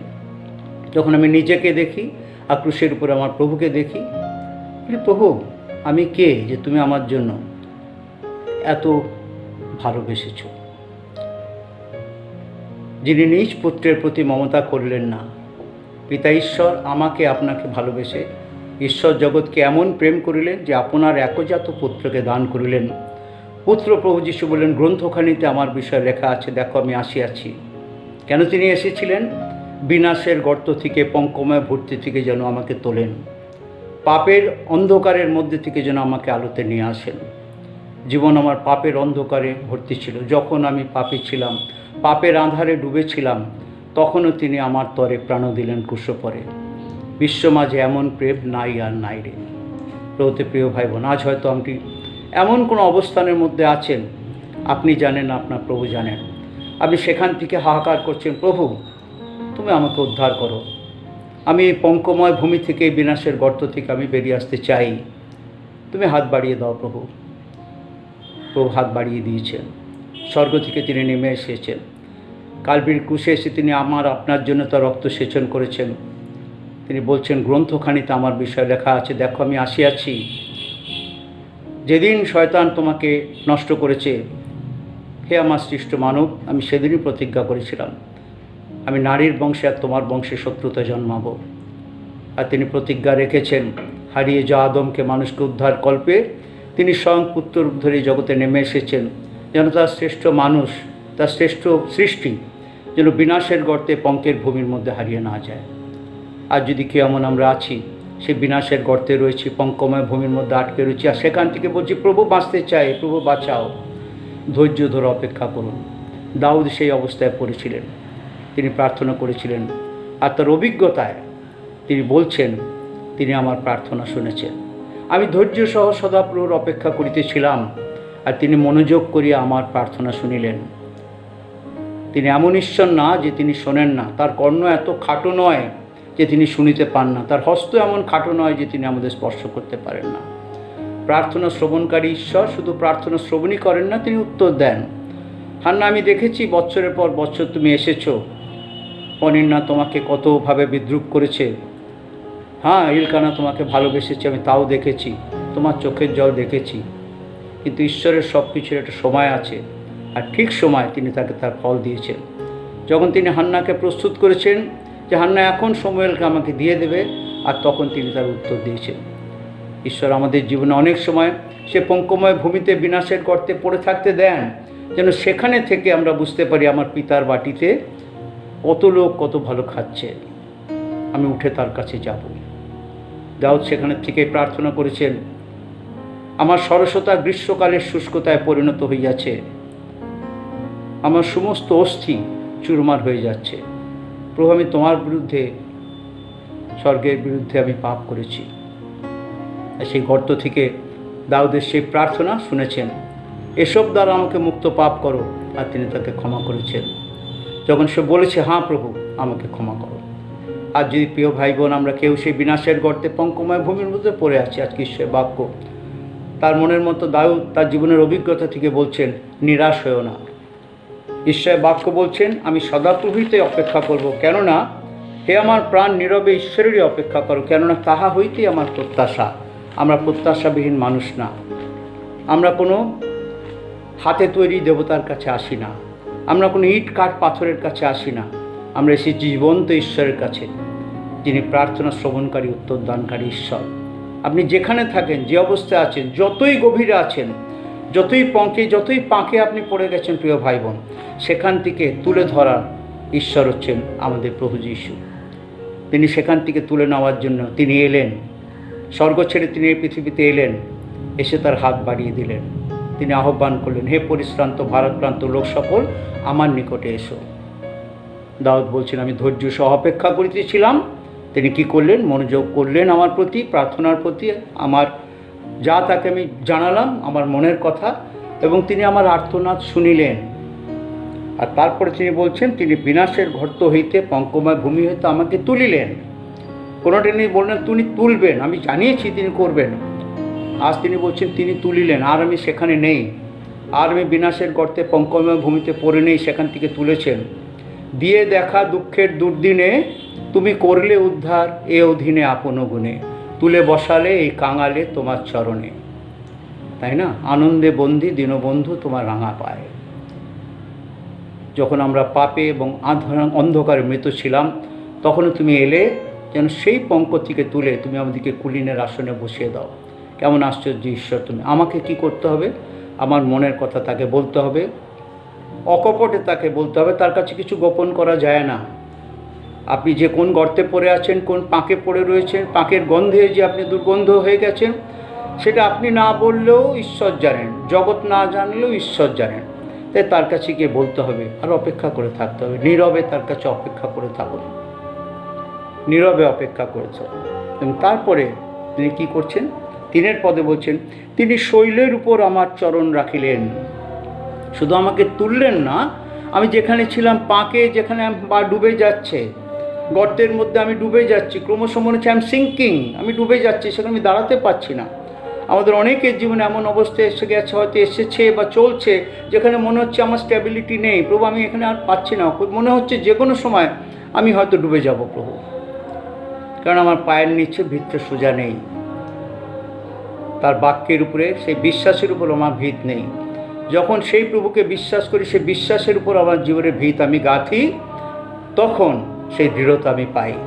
দাউদ বলছেন, তিনি আমার প্রার্থনা শুনেছেন, আমার আর্তনাদ শুনেছেন, পঙ্কময় ভূমি থেকে আমাকে তুলেছেন এবং শৈলের উপরে আমার চরণ রাখিলেন, আমার পাদসঞ্চার দৃঢ় করিলেন। আজকে যদি আপনি এমন কোনো জায়গায় রয়েছেন, জীবনের এমন কোনো পর্যায়ে রয়েছে যেখানে আপনার মনে হচ্ছে সব যেন ভেসে যাচ্ছে, সব ডুবে যাচ্ছে, কেবল সেই শৈলর কাছে আসুন। সেই শৈলকে দাউদ বলছেন 18 গীতে, হে সদাপ্রভু মম বল, আমি তোমাতে অনুরক্ত। যখন আপনি সেই গীতটা পাঠ করবেন, কত সুন্দর তিনি বলছেন। সদাপ্রভু গীত সঙ্গীত 18 তার 2 পদে, সদাপ্রভু মম শৈল, মম দুর্গ, মম রক্ষাকর্তা, মম ঈশ্বর, মম দৃঢ় শৈল, আমি তাহার শরণাগত, মম ঢাল, মম ত্রাণশৃঙ্গ, মম উচ্চ দুর্গ। উইলিয়াম কেরি এটা রচনা করতে গিয়ে আমার না বলে মম কথাটা বললেন, যেটার মধ্যে যেন স্ট্রেসটা আরও বেশি হচ্ছে, তিনি কত আমার নিজস্ব। হে সদাপ্রভু মম ঢাল, মম দুর্গ, মম ত্রাণশৃঙ্গ, মম দৃঢ় শৈল। কখন তিনি বলতে পারছেন? যখন তিনি পাঁকের থেকে উঠে সেই শৈলের উপর রেখেছেন। আমাদের জীবন যখন তুলে আমরা সেই শৈলের কাছে নিয়ে আসি, তার হাতে যখন আমাদের জীবন দিয়ে দিই, আমাদের পাদসঞ্চার দৃঢ় হয়। দূর হও শয়তান, অনেক দিন তুমি আমাকে নিয়ে খেলেছো, আমার জীবন টলটালমান করেছো, আর নয়। আমার প্রভু আমার প্রার্থনা শুনেছেন, আমাকে সেই দৃঢ় ভূমিতে নিয়ে এসেছেন। তিনি আমার ঢাল, তিনি আমার ত্রাণশৃঙ্গ, তিনি আমার উচ্চ দুর্গ, তিনি আমার ভরসা, তিনি আমার আশা। গীত সংখ্যা 31 অধ্যায় 3 পদে আবার তিনি বলছেন, কেননা তুমি আমার শৈল, তুমি আমার দুর্গ। ওতে প্রিয় ভাই বোন, আসুন আমাদের মনের কথা ঈশ্বরকে বলি। তিনি আমাদের প্রতি দৃষ্টি রাখেন, তিনি আমাদের প্রার্থনা শোনেন। মিখা তার 7 অধ্যায় 7 পদে লেখা আছে, কিন্তু আমি সদাপ্রভুর প্রতি দৃষ্টি রাখিব, আমার ত্রাণেশ্বরের অপেক্ষা করিব, আমার ঈশ্বর আমার বাক্য শুনিবেন, আর তিনি শুনে আমাকে উদ্ধার করবেন। গীতসংগীতা তার 37 অধ্যায় 9 পদে লেখা আছে, কারণ দুরাচারগণ উচ্ছিন্ন হইবে, শয়তান শত্রু নিপাতিত হবে। যে আমার জীবন নিয়ে হয়তো খেলা করেছে, যে হয়তো আমার জীবন পাকে ফেলে দিয়েছে, আমার জীবনকে দূষিত করে দিয়েছে, যে আমার জীবনে অস্থিরতা এনে দিয়েছে, আমাকে অধৈর্য করে দিয়েছে, সে উচ্ছিন্ন হয়ে যাবে যখন আমি সম্পূর্ণরূপে নীরবে আমি তার অপেক্ষা করতে দেবো। প্রভু তোমাকে আমার কথা জানিয়েছি, তুমি কোনো বিষয়ে ভাবিত হইও না, কিন্তু সর্ববিষয়ে ধন্যবাদ দিয়ে তোমার বিনতি সকল তাকে জানাও, তাতে সমস্ত চিন্তার অতীত যে ঈশ্বরের শান্তি তোমার হৃদয়ে আসবে। আজকে দাউদের জীবনে শান্তি, আজকে দাউদের জীবনে আনন্দ। তিনি আমাকে কি করেছেন? শৈলের উপরে আমার চরণ রাখিলেন, আমার পাদসঞ্চার দৃঢ় করিলেন। তাই গীতসংগীতে 37 বলছেন 9 পদে, কারণ দুরাচারগণ উচ্ছিন্ন হইবে, কিন্তু যাহারা সদাপ্রভুর অপেক্ষা করে তাহারাই দেশের অধিকারী হইবে। সুন্দর বাক্য, মধুর বাক্য, জীবনদায়ী বাক্য। যিশাইও তার 40 অধ্যায় 31 পদ, আমাদের অনেক পরিচিত পদ। কিন্তু যাহারা সদাপ্রভুর অপেক্ষা করে তার উত্তরোত্তর নতুন শক্তি পাইবে, তার ঈগল পক্ষীর ন্যায় পক্ষ সহকারে ঊর্ধ্বে উঠিবে, তাহারা দৌড়িলে শ্রান্ত হইবে না, গমন করিলে ক্লান্ত হবে না, এবং তাদের সেই শিখরে নিয়ে যাবেন, সেই শৈলে নিয়ে যাবেন। সেই শৈলকে আমাদের প্রভু সদাপ্রভু, তিনি আমাদের দৃঢ় শৈল। সেই শৈলকে আমাদের ত্রাণকর্তা প্রভু যিশু। যখন প্রান্তরে ইসরায়েল জাতি বচসা করেছেন, জল পাচ্ছি না, জলের জন্য বচসা করেছেন, ঈশ্বর মসিকে বললেন, তুমি গিয়ে হরিবে ওই পর্বতের উপরে দাঁড়াও, তোমার লাঠিটা নাও, নিয়ে ওখানে আঘাত করো, তাতে জল বেরোবে। আর সেই কথা বলতে 1 করিন্থীয় তার 10 অধ্যায় 4 পদে সেখানে সাধু পৌল বলছেন, আর সেই শৈল তাদের সঙ্গে সঙ্গে যাচ্ছিলেন, তিনি খ্রিস্ট। দেখে নিন 1 করিন্থীয়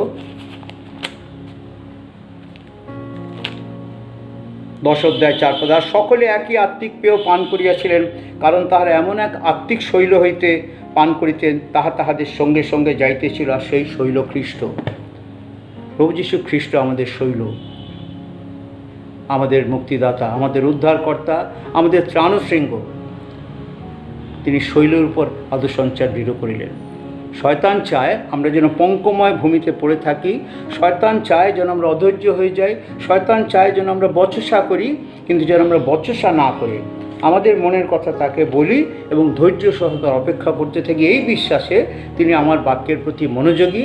তিনি শুধু শ্রোতা মাত্র নয়, কিন্তু তিনি উত্তর দানকারী ঈশ্বর। তিনি আমাকে ওই পাঁকে পড়ে থাকতে দেবেন না, ওখানে তিনি আমাকে তুলবেন। অনেকের আমাদের জীবনের সাক্ষ্য, ছিলাম পাঁকে, ছিলাম আঁধারে, সেখান থেকে আমাদেরকে নিয়ে উদ্ধার করেছেন। আঁধারে ঘেরা দুঃখেতে ভরা জীবন ছিল মোর, এমনই জীবনে যিশুর আগমনে রাত্রি হলো ভোর। সেই পাঁকের থেকে খ্রিস্ট শৈল আমাকে তুলে তার কোলে বসালেন, তার কাছে বসালেন, তার কাছে নিলেন, নূতন জীবন দিলেন, আমার পাদসঞ্চার দৃঢ় করিলেন। যখন আমরা শয়তানের কাছে থাকি, শয়তানের ইচ্ছায় চলি, শয়তানকে দিয়াবলকে স্থান করে দিই, তখন আমাদের জীবনে অস্থিরতা থাকে, ব্যর্থতা থাকে, বিফলতা থাকে। কারণ শয়তান চায় না আপনার জীবন সুস্থির থাকুক, শান্তিতে থাকুক। তাই যখন আমরা তার কাছে আমাদের সমস্ত জীবনটার ভার তুলে দিই, ঈশ্বরকে জলাঞ্জলি দিই, তখন আমাদের জীবনে অস্থিরতার চূড়ান্ত আসে।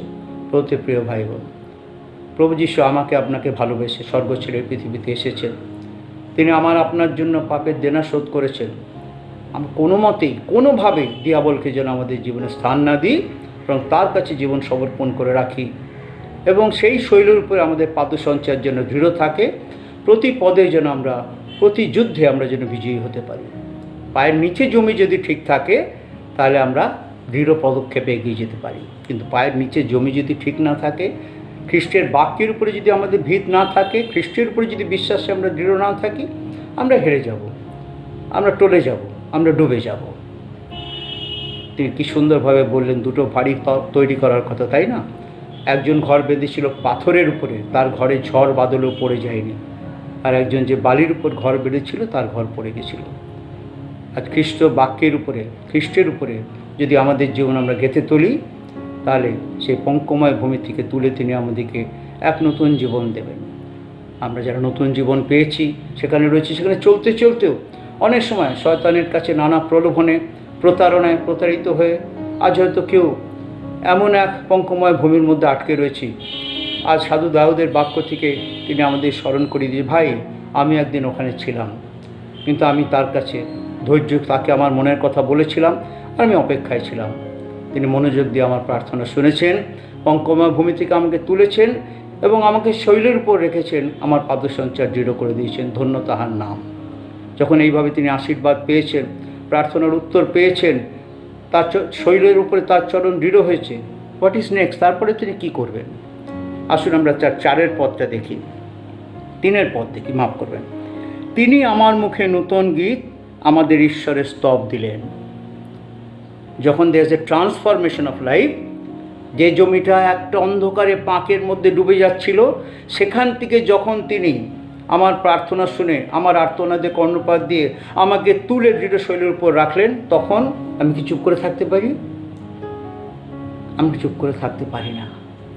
গায়ে আমার প্রাণ ঈশ্বরের স্তুতি গান, তুমি মহান, কত মহান। দিয়ে দেখা দুঃখের দুর্দিনে, তুমি করলে উদ্ধার এ অধীনে, আপন অধীনে তুলে বসালে এই কাঙালে তোমার চরণে। আমি ভুলিব না এই করুণা, ভুলিব কেমনে হায়, আনন্দে বন্দি দীনবন্ধু তোমার রাঙা পায়। ঠিক সেই কথাই বলছেন দাউদ এখানে। তিনি আমার মুখে নূতন গীত, আমাদের ঈশ্বরের স্তব দিলেন। যখন তিনি আমার মুখে স্তব দেন, তার ফল কি হয়? অনেকে ইহা দেখিবে, ভীত হইবে ও সদাপ্রভুতে বিশ্বাস করবে। অনেকে ইহা দেখিবে, ভীত হইবে ও সদাপ্রভুতে বিশ্বাস করবে। প্রভুতে প্রিয় ভাই বোন, আজ আমার জীবনের সাক্ষ্যের মধ্যে দিয়ে, আমার উদ্ধারপ্রাপ্ত জীবনের সাক্ষ্যের মধ্যে দিয়ে, অন্ধকারেতে আলোকে আসার জীবনের সাক্ষ্যের মধ্যে দিয়ে কতজন প্রভু যিশুতে বিশ্বাস করেছেন? সেই সাক্ষ্য কি দিতে পারবো? আমার জীবনের সাক্ষ্য। প্রভু বলছেন, তোমরাই আমার সাক্ষী, তুমি আমার সাক্ষী।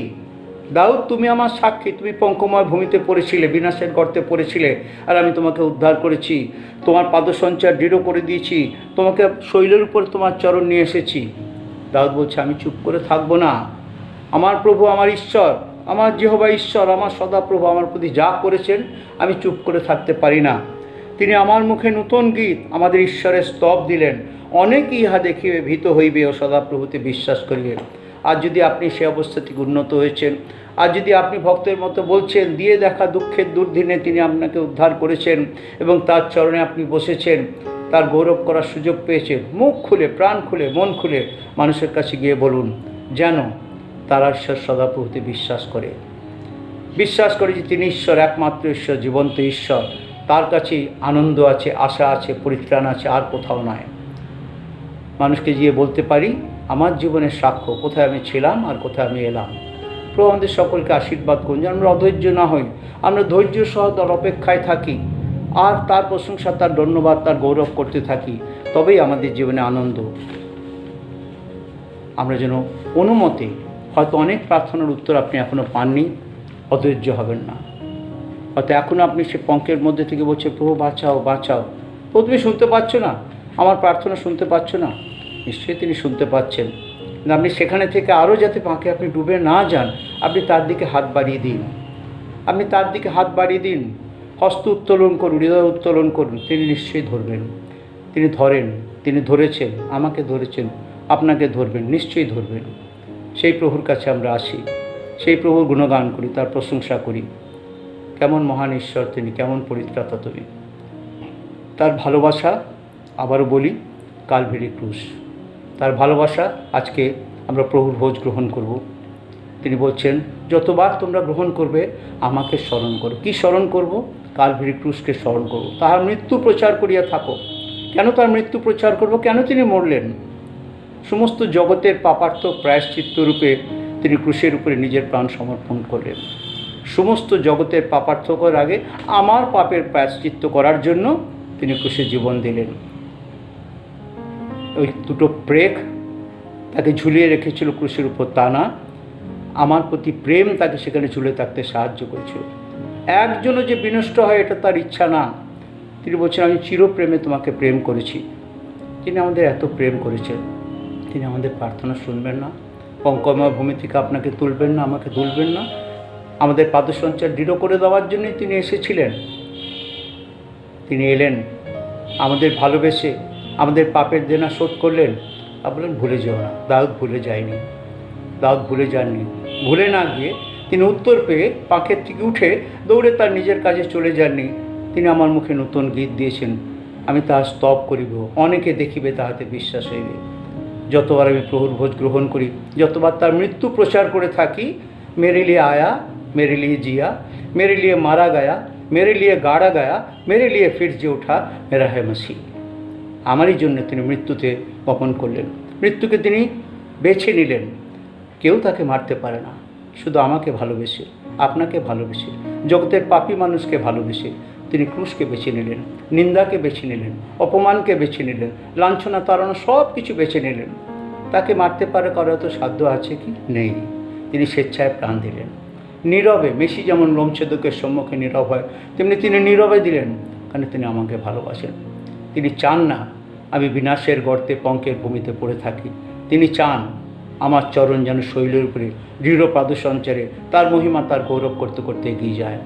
আসুন, যিনি আমাকে এত প্রেম করেছেন, যিনি আমাকে এত ভালোবেসেছেন, যিনি আমাকে জীবনে নতুন জীবন দিয়েছেন, যদি আমাকে সেই পঙ্কময় ভূমি থেকে তুলে, বিনাশের গর্ত থেকে তুলে আজকে তিনি আমার পাদসঞ্চার দৃঢ় করে দিয়েছেন, আসুন মুখ খুলে তাকে সবাইকে বলি, দেখো দেখো, করো গণনা তার আশীর্বাদ, এক এক করে সরো তার প্রসাদ। আমার জীবনে তার আশীর্বাদ, আমার জীবনে তার অনুগ্রহ, সেটা যদি আমরা সবাইকে না বলি, তাহলে কী করে লোকে বিশ্বাস করবে? কীভাবে লোকে জানবে? অনেকে দেখবে, বিশ্বাস করবে আপনার জন্য, আমার জন্য, কারণ আমার জীবনে তিনি যা করেছেন সে কথা যখন আমরা মানুষের কাছে গিয়ে বলব। প্রভু আমাদের সকলকে আশীর্বাদ করুন, তার বাক্যের মধ্যে দিয়ে সঞ্জীবিত করুন, তার বাক্যের মধ্যে দিয়ে তিনি আমাদেরকে উজ্জীবিত করুন। আমরা যেন বাক্য খালি শুনে, বাক্য খালি পড়ে যেন চলে না যাই, যেন মনোযোগ সহকারে পড়ি। তিনি মনোযোগ দিয়ে আমার প্রার্থনা শোনেন, তিনি আমার প্রার্থনার রবে, আমার বিনতিতে তিনি কর্ণ দেন। 116 গীতে লেখা আছে, আমি সদাপ্রভুকে প্রেম করি কেননা তিনি শুনেন আমার রব ও বিনতি। খুলতে পারেন আমার সঙ্গে গীত সঙ্গীতা তার 116 প্রথম গীতি, কত সুন্দর না? তিনি বলছেন, গীতরচক বলছেন, আমি সদাপ্রভুকে প্রেম করি কারণ তিনি শুনেন আমার রব ও আমার বিনতি। তিনি আমার প্রতি কর্ণপাত করিয়াছেন, তজ্জন্য তিনি আমার প্রতি কর্ণপাত করিয়াছেন, তজ্জন্য আমি কি করব? আমি যাবজ্জীবন তাহাকে ডাকিব। মৃত্যুর রজ্জু আমাকে বেষ্টন করিল, পাতালের কষ্ট আমাকে পাইয়া বসিল। আমি সংকটে ও দুঃখে পড়িলাম, তখন আমি সদাপ্রভুর নামে ডাকিলাম, বিনয় করি সদাপ্রভু আমার প্রাণ রক্ষা করো। আর তিনি সেই প্রাণ রক্ষা করলেন। ধন্য প্রভুর নাম, ধন্য তার অনুগ্রহ। আসুন আমাদের জীবন সেই আমাদের উদ্ধারকর্তা প্রভুর চরণে সমর্পণ করে, সেই দৃঢ় শৈলের উপরে দাঁড়িয়ে, সেই দৃঢ় শৈলের উপরে যে জীবন, তার হাতে আমাদের জীবন রেখে, তার গৌরব, তার প্রশংসা করতে করতে তার স্তব আরাধনা স্তুতি আরাধনা করতে করতে, তার পক্ষে সাক্ষ্য বহন করতে করতে আমাদের এই প্রবাসকালের বাকি সময় আমরা যাপন করি। প্রার্থনা করি, হে আমাদের পরম মঙ্গলময় স্বর্গবাসী পিতা ঈশ্বর, প্রভু তোমার গৌরব করি, তোমার প্রশংসা করি, তোমার ধন্যবাদ করি। কেমন আশ্চর্য ঈশ্বর তুমি, মহান ঈশ্বর তুমি। স্বর্গের স্বর্গ তোমাকে ধারণ করতে পারে না প্রভু। সমস্ত পৃথিবীর সৃষ্টিকর্তা, রক্ষাকর্তা, পালনকর্তা, বিশ্ব ব্রহ্মাণ্ডের মালিক তুমি প্রভু। তোমার ইচ্ছা ব্যতিরেকে গাছের একটা পাতাও পড়ে না। সেই তুমি, মহান ঈশ্বর তুমি, ধূলিজাত যে আমি, আমাকে এত ভালোবাসো প্রভু, আমাদের এত ভালোবাসো প্রভু। আমাদের ভালোবেসে স্বর্গের সমস্ত বৈভব ছেড়ে এই পৃথিবীতে তুমি নেমে এলে শুধু দেখার জন্য, শোনার জন্য, অনুভব করার জন্য আমরা কেমন থাকি, কেমন আছি, কী কষ্টের মধ্যে দিয়ে যাই। সমস্ত রকম একটা মানুষের জীবনে যে আসতে পারে সব কিছু অভিজ্ঞতার মধ্যে দিয়ে তুমি গেছিলে। কেবল আমরা পাপেতে কষ্ট পাই, তুমি বিনা পাপে সমস্ত সহ্য করলে, কেবল আমাকে ভালোবেসে, আমাদের ভালোবেসে। চাওনি প্রভু কেউ আমরা সে পাপের জালে আটকে পড়ে থাকি, চাওনি প্রভু তো আমরা সে পাঁকে পড়ে জীবন আমাদের পাতালে নষ্ট হয়ে যায়, বরং তুমি চাইলে যেন আমরা তোমার কাছে জীবন সমর্পণ করে পাপের ক্ষমা নিয়ে তোমার কাছে অনন্তকাল থাকি। তোমার এই মহান প্রেমের জন্য অন্তঃস্থল থেকে তোমার ধন্যবাদ দিই। কেবল আশীর্বাদ করো প্রভু, যেন আমরা তোমার কাছে স্থির থাকি, ধীর থাকি, ধৈর্য ধরে থাকি, অধৈর্য না যাই। শয়তান সবসময় আমাদের নানাভাবে আমাদের জীবনকে প্রভু ব্যতিব্যস্ত করে তোলে। আমি সম্পূর্ণ ধৈর্য ধর করে তোমার অপেক্ষায় থাকি প্রভু। তোমার মহানামের ধন্যবাদ দিই, তোমার জীবন্ত বাক্যের জন্য তোমাকে ধন্যবাদ দিই, তোমার চেতনার জন্য আশীর্বাদ করছি। তোমার বাক্য পাঠ করেছি, আলোচনা করেছি, শুনেছি, তোমার বাক্য অনুযায়ী যেন জীবনযাপন করতে পারি। সব ভার তোমার হাতে দিলাম প্রভু, তুমি আমাদের প্রত্যেককে নাও এবং তোমার গৌরবার্থে ব্যবহার করো। ধন্যবাদ দিই প্রভু, এই জগতে আমাদের যা কিছু প্রয়োজন সকলে তুমি জুগিয়ে দিয়েছো। অন্ন, বস্ত্র, বাসস্থান, আত্মীয় প্রয়োজনে স্নেহ, ভালোবাসা সবই দিয়েছো। সর্বোপরি জীবন খাদ্য যে বাক্য, সেই বাক্য দিয়েছো এবং হাত ধরে চালিয়ে নিয়ে চলেছো। তোমার দুধগণ দ্বারা আমাদের সমস্ত গতিবিধি তুমি পর্যবেক্ষণ করছো। হ্যাঁ প্রভু, যেমন গীতরচক বলেছেন, তোমার থেকে কোথায় পালাবো প্রভু। যদি পাতালে শয্যাপাতি সেখানে তুমি, যদি অরুণের প্রান্ত অবলম্বন করি সেখানে তুমি। আমাদের অগ্রপশ্চাৎ তুমি ঘিরে রেখেছো, এত দয়া করেছো, ধন্যবাদ। সকল কিছু এত দয়া উপকার পেয়েছে, তার পরিবর্তে তোমাকে কি ফিরিয়ে দেবো প্রভু। আমাদের এই দেহ, আত্মা, মন, প্রাণ আমরা তোমার জন্য সমর্পণ করি। তুমি আমাদেরকে নাও এবং তোমার গৌরবার্থে ব্যবহার করো। সেই সঙ্গে প্রভু, তোমার দেওয়া সমস্ত আর্থিক সম্পদের মধ্যে থেকে কিছু অর্থ সম্পদ আজকে আমরা তোমার কাছে ফিরিয়ে দিলাম। তুমি গ্রহণ করো, আশীর্বাদ করো, যেন তোমার ইচ্ছা অনুযায়ী আমরা তা ব্যবহার করি। প্রার্থনা, ভুল ত্রুটি, পুনরুক্তি, অজ্ঞতা, মূর্খতা ক্ষমা করো। ধন্যবাদ দিয়ে এই প্রার্থনা মুক্তিদাতা, ত্রাণকর্তা, তোমার প্রিয় পুত্র প্রভু যীশু খ্রিস্টের নামে চাই, ওকে শ্রবণ এবং গ্রাহ্য করো। আমেন।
এই সময় আমরা প্রভুর ভোজের উপাসনায় একত্রিত হই। প্রভু যীশু যখন শত্রুদের হস্তে সমর্পিত হয়েছিলেন, সেই রাত্রের ঘটনা আমরা মথিলিখিত সুসমাচারে পাই। তার 26 অধ্যায় 26 পদ থেকে লিখিত আছে, পরে তাহারা ভোজন করিতেছেন, এমন সময় যীশু রুটি লইয়া আশীর্বাদপূর্বক ভাঙিলেন এবং শিষ্যদিগকে দিলেন, আর কহিলেন, লও, ভোজন করো, ইহা আমার শরীর। পরে তিনি পানপাত্র লইয়া ধন্যবাদপূর্বক তাহাদিগকে দিয়া কহিলেন, তোমরা সকলে ইহা হইতে পান করো, কারণ ইহা আমার রক্ত, নূতন নিয়মের রক্ত, যা অনেকের জন্য পাপমোচনের নিমিত্ত পাতিত হয়। যে রাত্রিতে ইসরায়েল জাতি মিশরের বন্দিত্ব থেকে বার হয়ে এসেছিলেন, আমরা জানি সেই রাত্রিতে নিস্তার পর্ব স্থাপিত হয়েছিল। প্রথম বর্ষের একটি মেষ শাবক নিয়ে তাকে হত করা হয়েছিল। তার রক্ত বাজুতে কপালিতে লাগানো হয়েছিল প্রতিটি গৃহের, এবং সেই দিনই তাদের বলেছিলেন, তোমরা আজকে যে ভোজ করবে, নিস্তার পর্বের ভোজ গঠন করবে, এরপর পুরুষানুক্রমে তোমরা সেটা পালন করবে, কারণ এই রাত্রি তোমাদের পক্ষে এক আশ্চর্য রাত্রি, নিস্তার পর্বের রাত্রি। সেই থেকে ইসরায়েল জাতি সব সময় প্রতি বছর নিস্তার পর্বের ভোজ বিশেষ দিনে তারা পালন করতেন। প্রভু যীশু যেহেতু তিনি জিহুদি পরিবারে, জিহুদিদের মধ্যে এসেছিলেন, তিনিও তার জিহুদি রীতি অনুযায়ী তিনি বছরের পর বছর নিস্তার পর্ব পালন করেছিলেন। আজ যে ঘটনা আমরা পড়লাম সেটা তার জীবনের শেষ নিস্তার পর্বের ভোজ, কিন্তু সেই রাত্রিতে তিনি নিস্তার পর্বের ভোজ গ্রহণ করে সেটাকে তিনি নতুনভাবে তার আঙ্গিক দিলেন। তিনি বললেন, ইহা আমার শরীর, এই পানপত্র আমার রক্তে নূতন নিয়ম। আর তারপর বিশ্বাসীদের তিনি বলে গেলেন, তোমরা যতবার ইহা গ্রহণ করবে আমার শরণার্থে করো। প্রভুতে প্রিয় ভাই বোন, আমরা যতবার এই মেজে মিলিত হই, আমরা তার স্মরণে এই ভোজ আমরা মিলিত হই। আমার শরণার্থে ইহা করি। কী স্মরণ করি? আমরা স্মরণ করি আমাদের প্রভু যীশু, তিনি জগতে এসে আমার আপনার সকলের জন্য সমস্ত জগতের পাপার্থক প্রায়শ্চিত্ত বলিরূপে ক্রুশের উপরে নিজেকে সমর্পণ করেছিলেন, বলীকৃত হয়েছিলেন। বাইবেলে লেখা আছে, আমাদের নিস্তার পর্বীয় মেষশাবক বলীকৃত হইয়াছিলেন। স্মরণ করি তার সে মৃত্যু, স্মরণ করি তিনি কবরস্থ হয়েছিলেন, তিনি মারা গেছিলেন, মৃত্যুকে বেছে নিয়েছিলেন, আমাদের কারণে মৃত্যুকে তিনি বেছে নিয়েছিলেন এবং কবরস্থ হয়েছিলেন। কিন্তু সে কবর তাকে ধরে রাখতে পারেনি, মৃত্যুঞ্জয়ী প্রভু পুনরুত্থিত হয়েছিলেন। তাই এই ভোজে যখন আমরা এই স্মরণোৎসবে মিলিত হই, যেমন তার সে মহামরণকে স্মরণ করি, তেমনই স্মরণ করি তার গৌরবময় পুনরুত্থান। আর পুনরুত্থিত হওয়ার পর তিনি 40 দিনে পৃথিবীতে ছিলেন এবং তারপরে তিনি সগৌরবে স্বর্গারোহণ করেছিলেন। তাই আজকের এই ভোজ এবং যতবার যখনই আমরা এই ভোজে মিলিত হই, আমরা সেটাই স্মরণ করি আমাদের ত্রাণকর্তা প্রভু যীশুর সেই মহামরণ, তার গৌরবময় পুনরুত্থান, তার স্বর্গারোহণ। এবং শুধু যে স্মরণ করি তা না, একটা প্রত্যাশা নিয়ে আমরা তো স্মরণ করি, যে পর্যন্ত তিনি আবার ফিরে আসেন আমরা পালন করতে থাকি। এক প্রত্যাশা যে তিনি আবার ফিরে আসছেন। তার অনেক দিন পরে প্রভু যীশু খ্রিস্ট স্বর্গে চলে যাবার অনেক দিন পরে সাধু পৌলকে তিনি দেখা দিয়েছিলেন।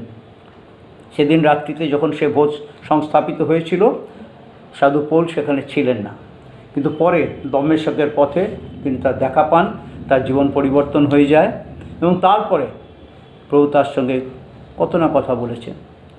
আর এই প্রভুর ভোজের বিষয় তিনি তাকে যা বলেছিলেন তা তিনি লিপিবদ্ধ করেছিলেন করিন্থীয় মণ্ডলীকে লেখা তার প্রথম পত্রের 11 অধ্যায় 23 পদ থেকে লেখা আছে, কারণ আমি প্রভু হইতে এই শিক্ষা পাইয়াছি এবং তোমাদিগকে সমর্পণও করিয়াছি যে প্রভু যীশু যে রাত্রিতে সমর্পিত হন, সেই রাত্রিতে তিনি রুটি লইলেন এবং ধন্যবাদপূর্বক ভাঙিলেন ও কহিলেন, ইহা আমার শরীর, ইহা তোমাদের জন্য, আমার শরণার্থে ইহা করিও।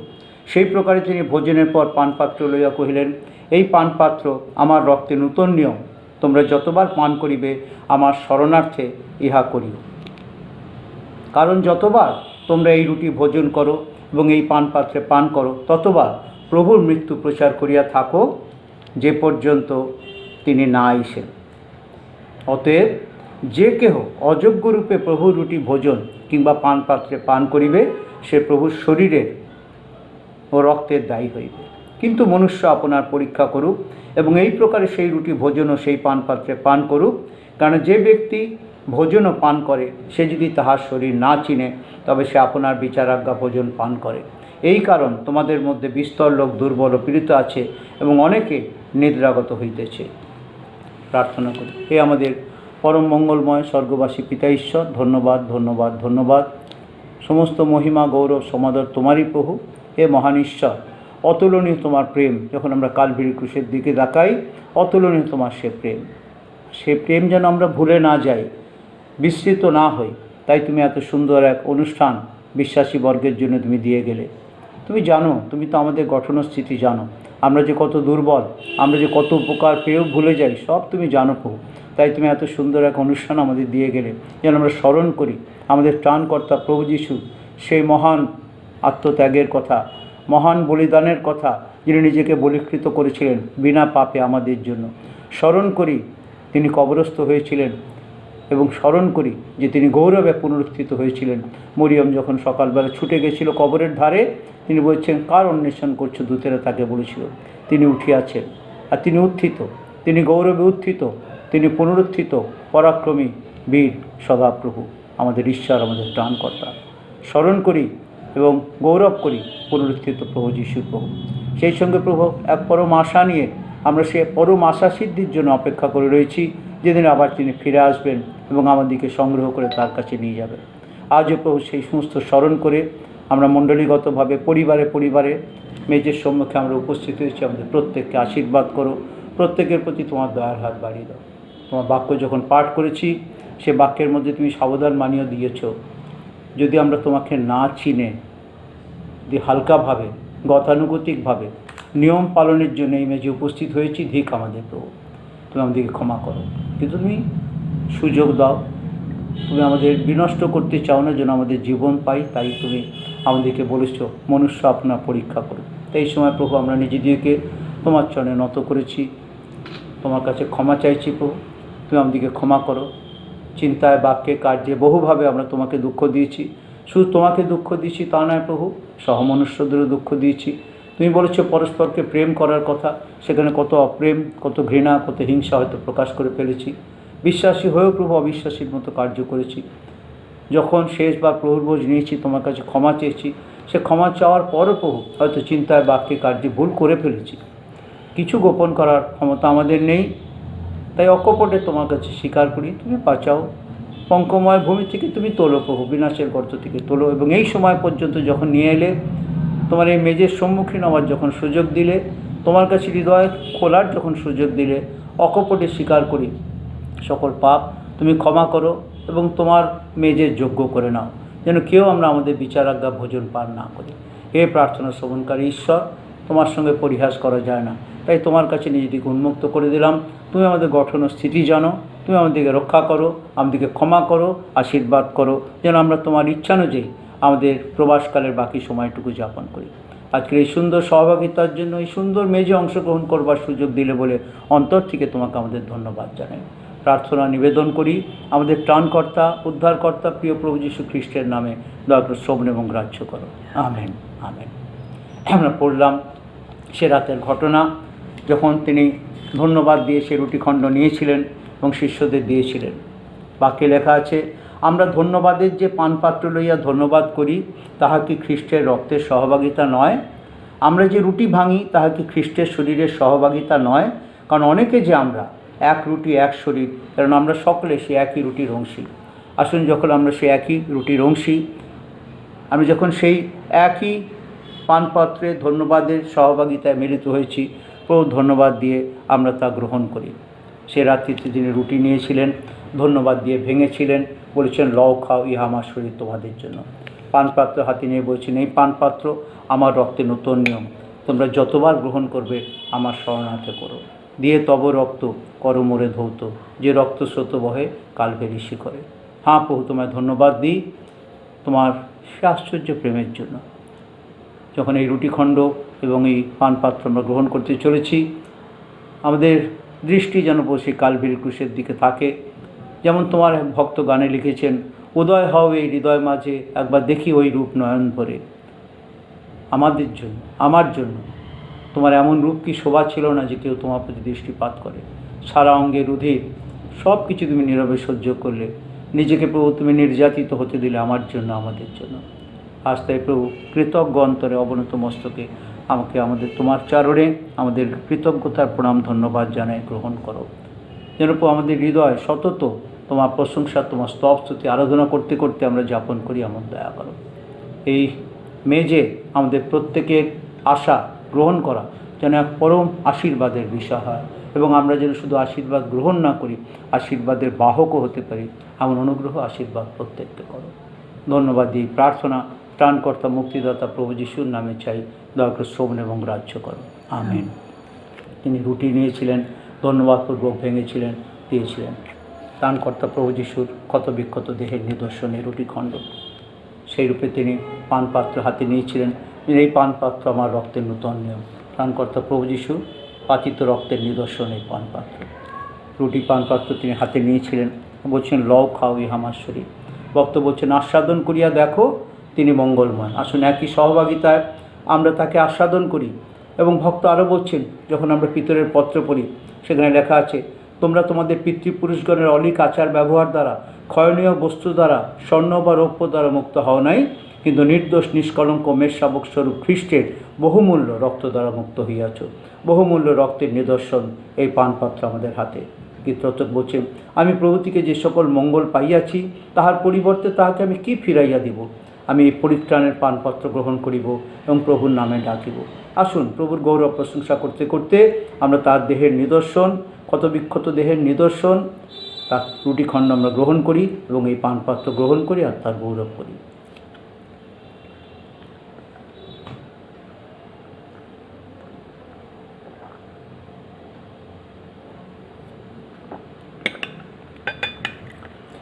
রক্ত দিয়ে যিশু কিনেছেন আমায়, রক্ত দিয়ে যিশু কিনেছেন আমায়। দাবি নেই কারো আর, দাবি নেই কারো আর, আমি যে তার, আমি যে তার, আমি যে তার, আমি যে তার, আমি যে তার, আমি যে তার। রক্ত দিয়ে যিশু কিনেছেন আমায়, অন্ধকারে চলতে পথ ভয় হবে না আর, অন্ধকারে চলতে পথ ভয় হবে না। আমি যে তার, আমি যে তার, আমি যে তার, আমি যে তার, আমি যে তার, আমি যে তার। রক্ত দিয়ে যিশু কিনেছেন আমায়, রক্ত দিয়ে যিশু কিনেছেন আমায়। খুব ধন্যবাদ। আমার মতো পাপী মানুষকে নিজের করে নেওয়ার জন্য তুমি রক্তমূল্য দিয়েছিলে। কখনো যেন ভুলে না যাই যে আমি রক্তমূল্যে কৃত, আর এই দেহে যেন তোমার গৌরব করি, মন প্রাণ দিয়ে তোমার সেবা করি, বাধ্যতায় বিশ্বস্ততায় জীবনযাপন করি। আর একবার যখন স্মরণ করিয়ে দিলে প্রভু তোমার সেই মহাপ্রেমের কথা, সেই স্মরণ করতে তুমি বলেছো যতবার এই মেঝে আসবে স্মরণ করবে। আজকে যখন একবার স্মরণ করলাম প্রভু, ছিলাম পাপী, ছিলাম প্রভু একেবারে অধীন, একেবারে প্রভু চরণের নিচে, আর তুমি তুলে বসালে তোমার কোলে, তোমার কাছে। কি আশ্চর্য তোমার প্রেম প্রভু, তোমাকে ধন্যবাদ, তোমাকে ধন্যবাদ, ধন্যবাদ। আশীর্বাদ করো প্রভু, যেন তোমার এই প্রেম কখনো ভুলে না যায়। আর তোমার স্তব স্তুতি আরাধনা করতে করতে, তোমার পক্ষে সাক্ষ্য বহন করতে করতে, তোমার গৌরব প্রশংসা করতে করতে প্রবাসকালের বাকি দিন, বাকি সময় যাপন করি। আজকের এই সুন্দর আরাধনা উপাসনায় আমাদের প্রত্যেককে আশীর্বাদ করছো। প্রতি ঘরে ঘরে তোমার আশীর্বাদ দাও। প্রতিজন আমরা যে যেখানে আমাদের নিজ গৃহে বসে এই উপাসনায় অংশগ্রহণ করলাম, প্রভুর দিনা আমাদের প্রত্যেকের মাথায় তোমার আশীর্বাদে হাত রাখো প্রভু। এই সময় বিশেষ প্রভু আমাদের সেই ভাই বোনদের স্মরণ করি যারা আজকে শারীরিকভাবে কত দুর্বলতার মধ্যে আছেন। অনেককে তুমি কত সুস্থতা দিয়েছো, কতভাবে তারা সেই অসুখ বিসুখের উঠে এসছেন। ধন্যবাদ দিই শিপ্রাদির জন্য প্রভু। তোমার বৃদ্ধা দাসী কত অসুস্থ হয়ে পড়েছিলেন, তিনি হাসপাতাল থেকে বাড়ি ফিরে আসতে পেরেছেন, কিন্তু এখনও তার দুর্বলতা আছে, তার চোখের দেখার কোনো অসুবিধা হচ্ছে। হে প্রভু, তোমার সে আরোগ্যের হাত তুমি তার প্রতি বাড়িয়ে দাও, যেন তার চোখের দীপ্তি খুলে যায়, তিনি যে দেখতে পান, তোমার প্রশংসা করে ধন্যবাদ করেন। ধন্যবাদ দিই প্রভু উমা এবং বিথিকা, তারা আস্তে আস্তে সুস্থ হয়ে উঠছে। তোমার কাছে বিনতি করি প্রভু, তোমার আরোগ্যের হাত তুমি তাদের প্রতি বাড়িয়ে দাও, বাড়িয়ে রেখেছো প্রভু, ধন্যবাদ। তারা যেন সম্পূর্ণভাবে দৃঢ়রূপে আবার তাদের পায়ের উপর দাঁড়াতে পারে, তোমার গৌরব প্রশংসা করতে পারে, নিজ মুখে তোমার সাক্ষ্য দিতে পারে। তোমার বৃদ্ধ দাস বিজন বাবুর জন্য তোমাকে ধন্যবাদ দিই। হ্যাঁ প্রভু, তুমি তাকে একা ফেলে রাখোনি, তাকে সুন্দরভাবে দেখাশোনা করার জন্য তুমি দিদিকে দিয়েছো প্রভু। তাদের উভয়কে ভালো রেখো, সুস্থ রেখো। আরও প্রভু মণ্ডলী এই সময় ভাই বোনেরা যে যেখানে যে অবস্থায় আছেন, অনেকের খবর হয়তো আমরা পাইও নি, কিন্তু যে অবস্থায় আছেন প্রভু, কল্পনা মাঝে মাঝে ফোন করে প্রভু, তারও শরীরটা ভালো থাকে না, সুরমা, তাদের জন্য প্রার্থনা করি, তাদেরকে আশীর্বাদ করবো। যারা বৃদ্ধ বৃদ্ধা যে যেখানে আছেন প্রভু, সকলকে ভালো রেখো। ছেলে মেয়েদের, যুবক যুবতী সকলকে ভালো রেখো। প্রতিদিন তাদের বাইরে কাজে যেতে হয়, আসতে হয় প্রভু, তাদের আসা যাওয়ার পথে তুমি তাদের রক্ষা করো। এবং সেই সঙ্গে প্রভু সমগ্র মানব জাতির প্রতি, তোমার সৃষ্ট মানব জাতির প্রতি তোমার দয়ার হাত তুমি বাড়িয়ে দিও প্রভু। যে অবস্থার মধ্যে দিয়ে আমরা চলেছি প্রভু, আমরা প্রভু ঠিক করেছি যে এখন এইভাবেই আমরা ঘরে বসে আরাধনা করব। আরও প্রভু আগামী দিনগুলোতে আমরা সাহস পাচ্ছি না প্রভু সেখানে গিয়ে একসঙ্গে প্রার্থনা করার জন্য। আমরা তোমাতে বিশ্বাস করি, কিন্তু তুমি তো আমাদের যে বুদ্ধি জ্ঞান দিয়েছো তদ্বারা প্রভু আমরা এগিয়ে চলেছি। যদি ভুল করেছি ক্ষমা করো, কিন্তু যেন আমরা তোমার আরাধনা থেকে কখনো বঞ্চিত হইনি, হবও না, এই বিশ্বাস আছে। বিনতি করি প্রভু, এই মহামারীর অবসান করে দাও হে শান্তিদাতা ঈশ্বর। আমরা ধৈর্য সহ তোমার কাছে অপেক্ষা করে রইলাম প্রভু, এই মহামারীর অবসান করে দাও। তোমার সৃষ্ট মানবকে তুমি উদ্ধার করো। যে শত্রুকে আমরা দেখতে পাচ্ছি না, যার বিরুদ্ধে কিছু করতে পারছি না, কিন্তু তুমি তো সব জানো প্রভু, এর অবসান হোক, এর অবসান হোক, যেন প্রভু সুস্থতা মানুষ ফিরে পায়। এখানে কত লক্ষ লক্ষ মানুষ আক্রান্ত হয়ে গেছে, আবার অনেক মানুষ সুস্থ হয়ে উঠেছে, কতজন তাদের জীবন চলে গেছে প্রভু। আজ কত মানুষ প্রভু তারা কতভাবে তাদের দৈবশিক কার্য থেকেও হারিয়ে ফেলেছেন। এক ভয়াল অবস্থার মধ্যে দিয়ে পৃথিবী এগিয়ে চলেছে প্রভু। কার কাছে যাব? কেবল তোমার কাছেই আমরা বলে চলেছি, প্রার্থনা করে চলেছি, ধৈর্য সহ তোমার কাছে আমরা বলতেই থাকবো প্রভু। তোমার দয়ার হাত, তোমার অনুগ্রহের হাত তুমি বাড়িয়ে দিও। ধন্যবাদ, ধন্যবাদ, ধন্যবাদ। মণ্ডলী প্রত্যেকটি পরিবারকে, প্রত্যেকটি ছেলেমেয়েকে আশীর্বাদ করো। যার যা প্রয়োজন সকল তুমি জুগিয়ে দিয়েছো, তাই তোমায় ধন্যবাদ দিই জিহোবা জিরে। তোমাতেই আমাদের প্রত্যাশা, আমরা তোমাতেই প্রত্যাশা রেখে যেন বিশ্বস্তভাবে আমরা এগিয়ে চলতে পারি, এমন দয়া করো। আজকের এই উপাসনায় কত না আশীর্বাদ পেলাম প্রভু, বাক্যের মধ্যে দিয়ে, প্রশংসার মধ্যে দিয়ে, সাক্ষ্যের মধ্যে দিয়ে, সব কিছুর জন্য ধন্যবাদ, ধন্যবাদ, ধন্যবাদ। আমাদের অন্তরের ধন্যবাদ, কৃতজ্ঞতা, নৈবেদ্য তুমি গ্রহণ করো, সকলকে আশীর্বাদ করো। প্রার্থনা, ভুল ত্রুটি, পুনরুক্তি, অজ্ঞতা, মূর্খতা ক্ষমা করো। ধন্যবাদ দিয়ে নিবেদন উদ্ধারকর্তা, ত্রাণকর্তা, প্রিয় প্রভু যীশু খ্রিস্টের নামে চাই, দয়া করে শ্রবণ এবং গ্রাহ্য করো। আমেন। আমরা একসঙ্গে প্রভুর প্রার্থনা বলি। হে আমাদের স্বর্গস্থ পিতা, তোমার নাম পবিত্র বলিয়া মান্য হোক, তোমার রাজ্যে আইসুক, তোমার ইচ্ছা স্বর্গে যেমন পৃথিবীতে তেমনি সিদ্ধ হোক। আমাদের প্রয়োজনীয় খাদ্য আমাদেরকে দাও, আমাদের সকল অপরাধ ক্ষমা করো, আমরাও যেন আপন আপন অপরাধীকে ক্ষমা করিয়াছি। আর আমাদেরকে পরীক্ষাতে আনিও না, কিন্তু মন্দ হইতে রক্ষা করো, কারণ রাজ্য, পরাক্রম, মহিমা যুগে যুগে তোমারই হোক। আমেন। ত্রাণকর্তা প্রভু যিশুর অপার অনুগ্রহ, পিতা ঈশ্বরের প্রেম, পবিত্র আত্মার শান্তি, সহভাগিতা, পরিচালনা, আনন্দ এবং নিত্য উপস্থিতি আমাদের সকলের সাথে, সকল খ্রিস্ট বিশ্বাসীর সাথে এখন থেকে প্রভু যিশুর গৌরবময় দ্বিতীয় আগমন দিন পর্যন্ত বিরাজ করো। Amen, amen. সকলকে খ্রিস্টীয় শুভেচ্ছা, অভিনন্দন। সবাই ভালো থাকবেন, আনন্দে থাকবেন, প্রভুতে থাকবেন। যে অবস্থায় থাকি ভুলে না যাই, ইম্মানুয়েল, প্রভু আমাদের সঙ্গে সঙ্গে আছেন। ভীত হব না, নিরাশ হব না, কেবল প্রভুতে ধৈর্য ধরে অপেক্ষা করতে থাকো। জয় যিশু।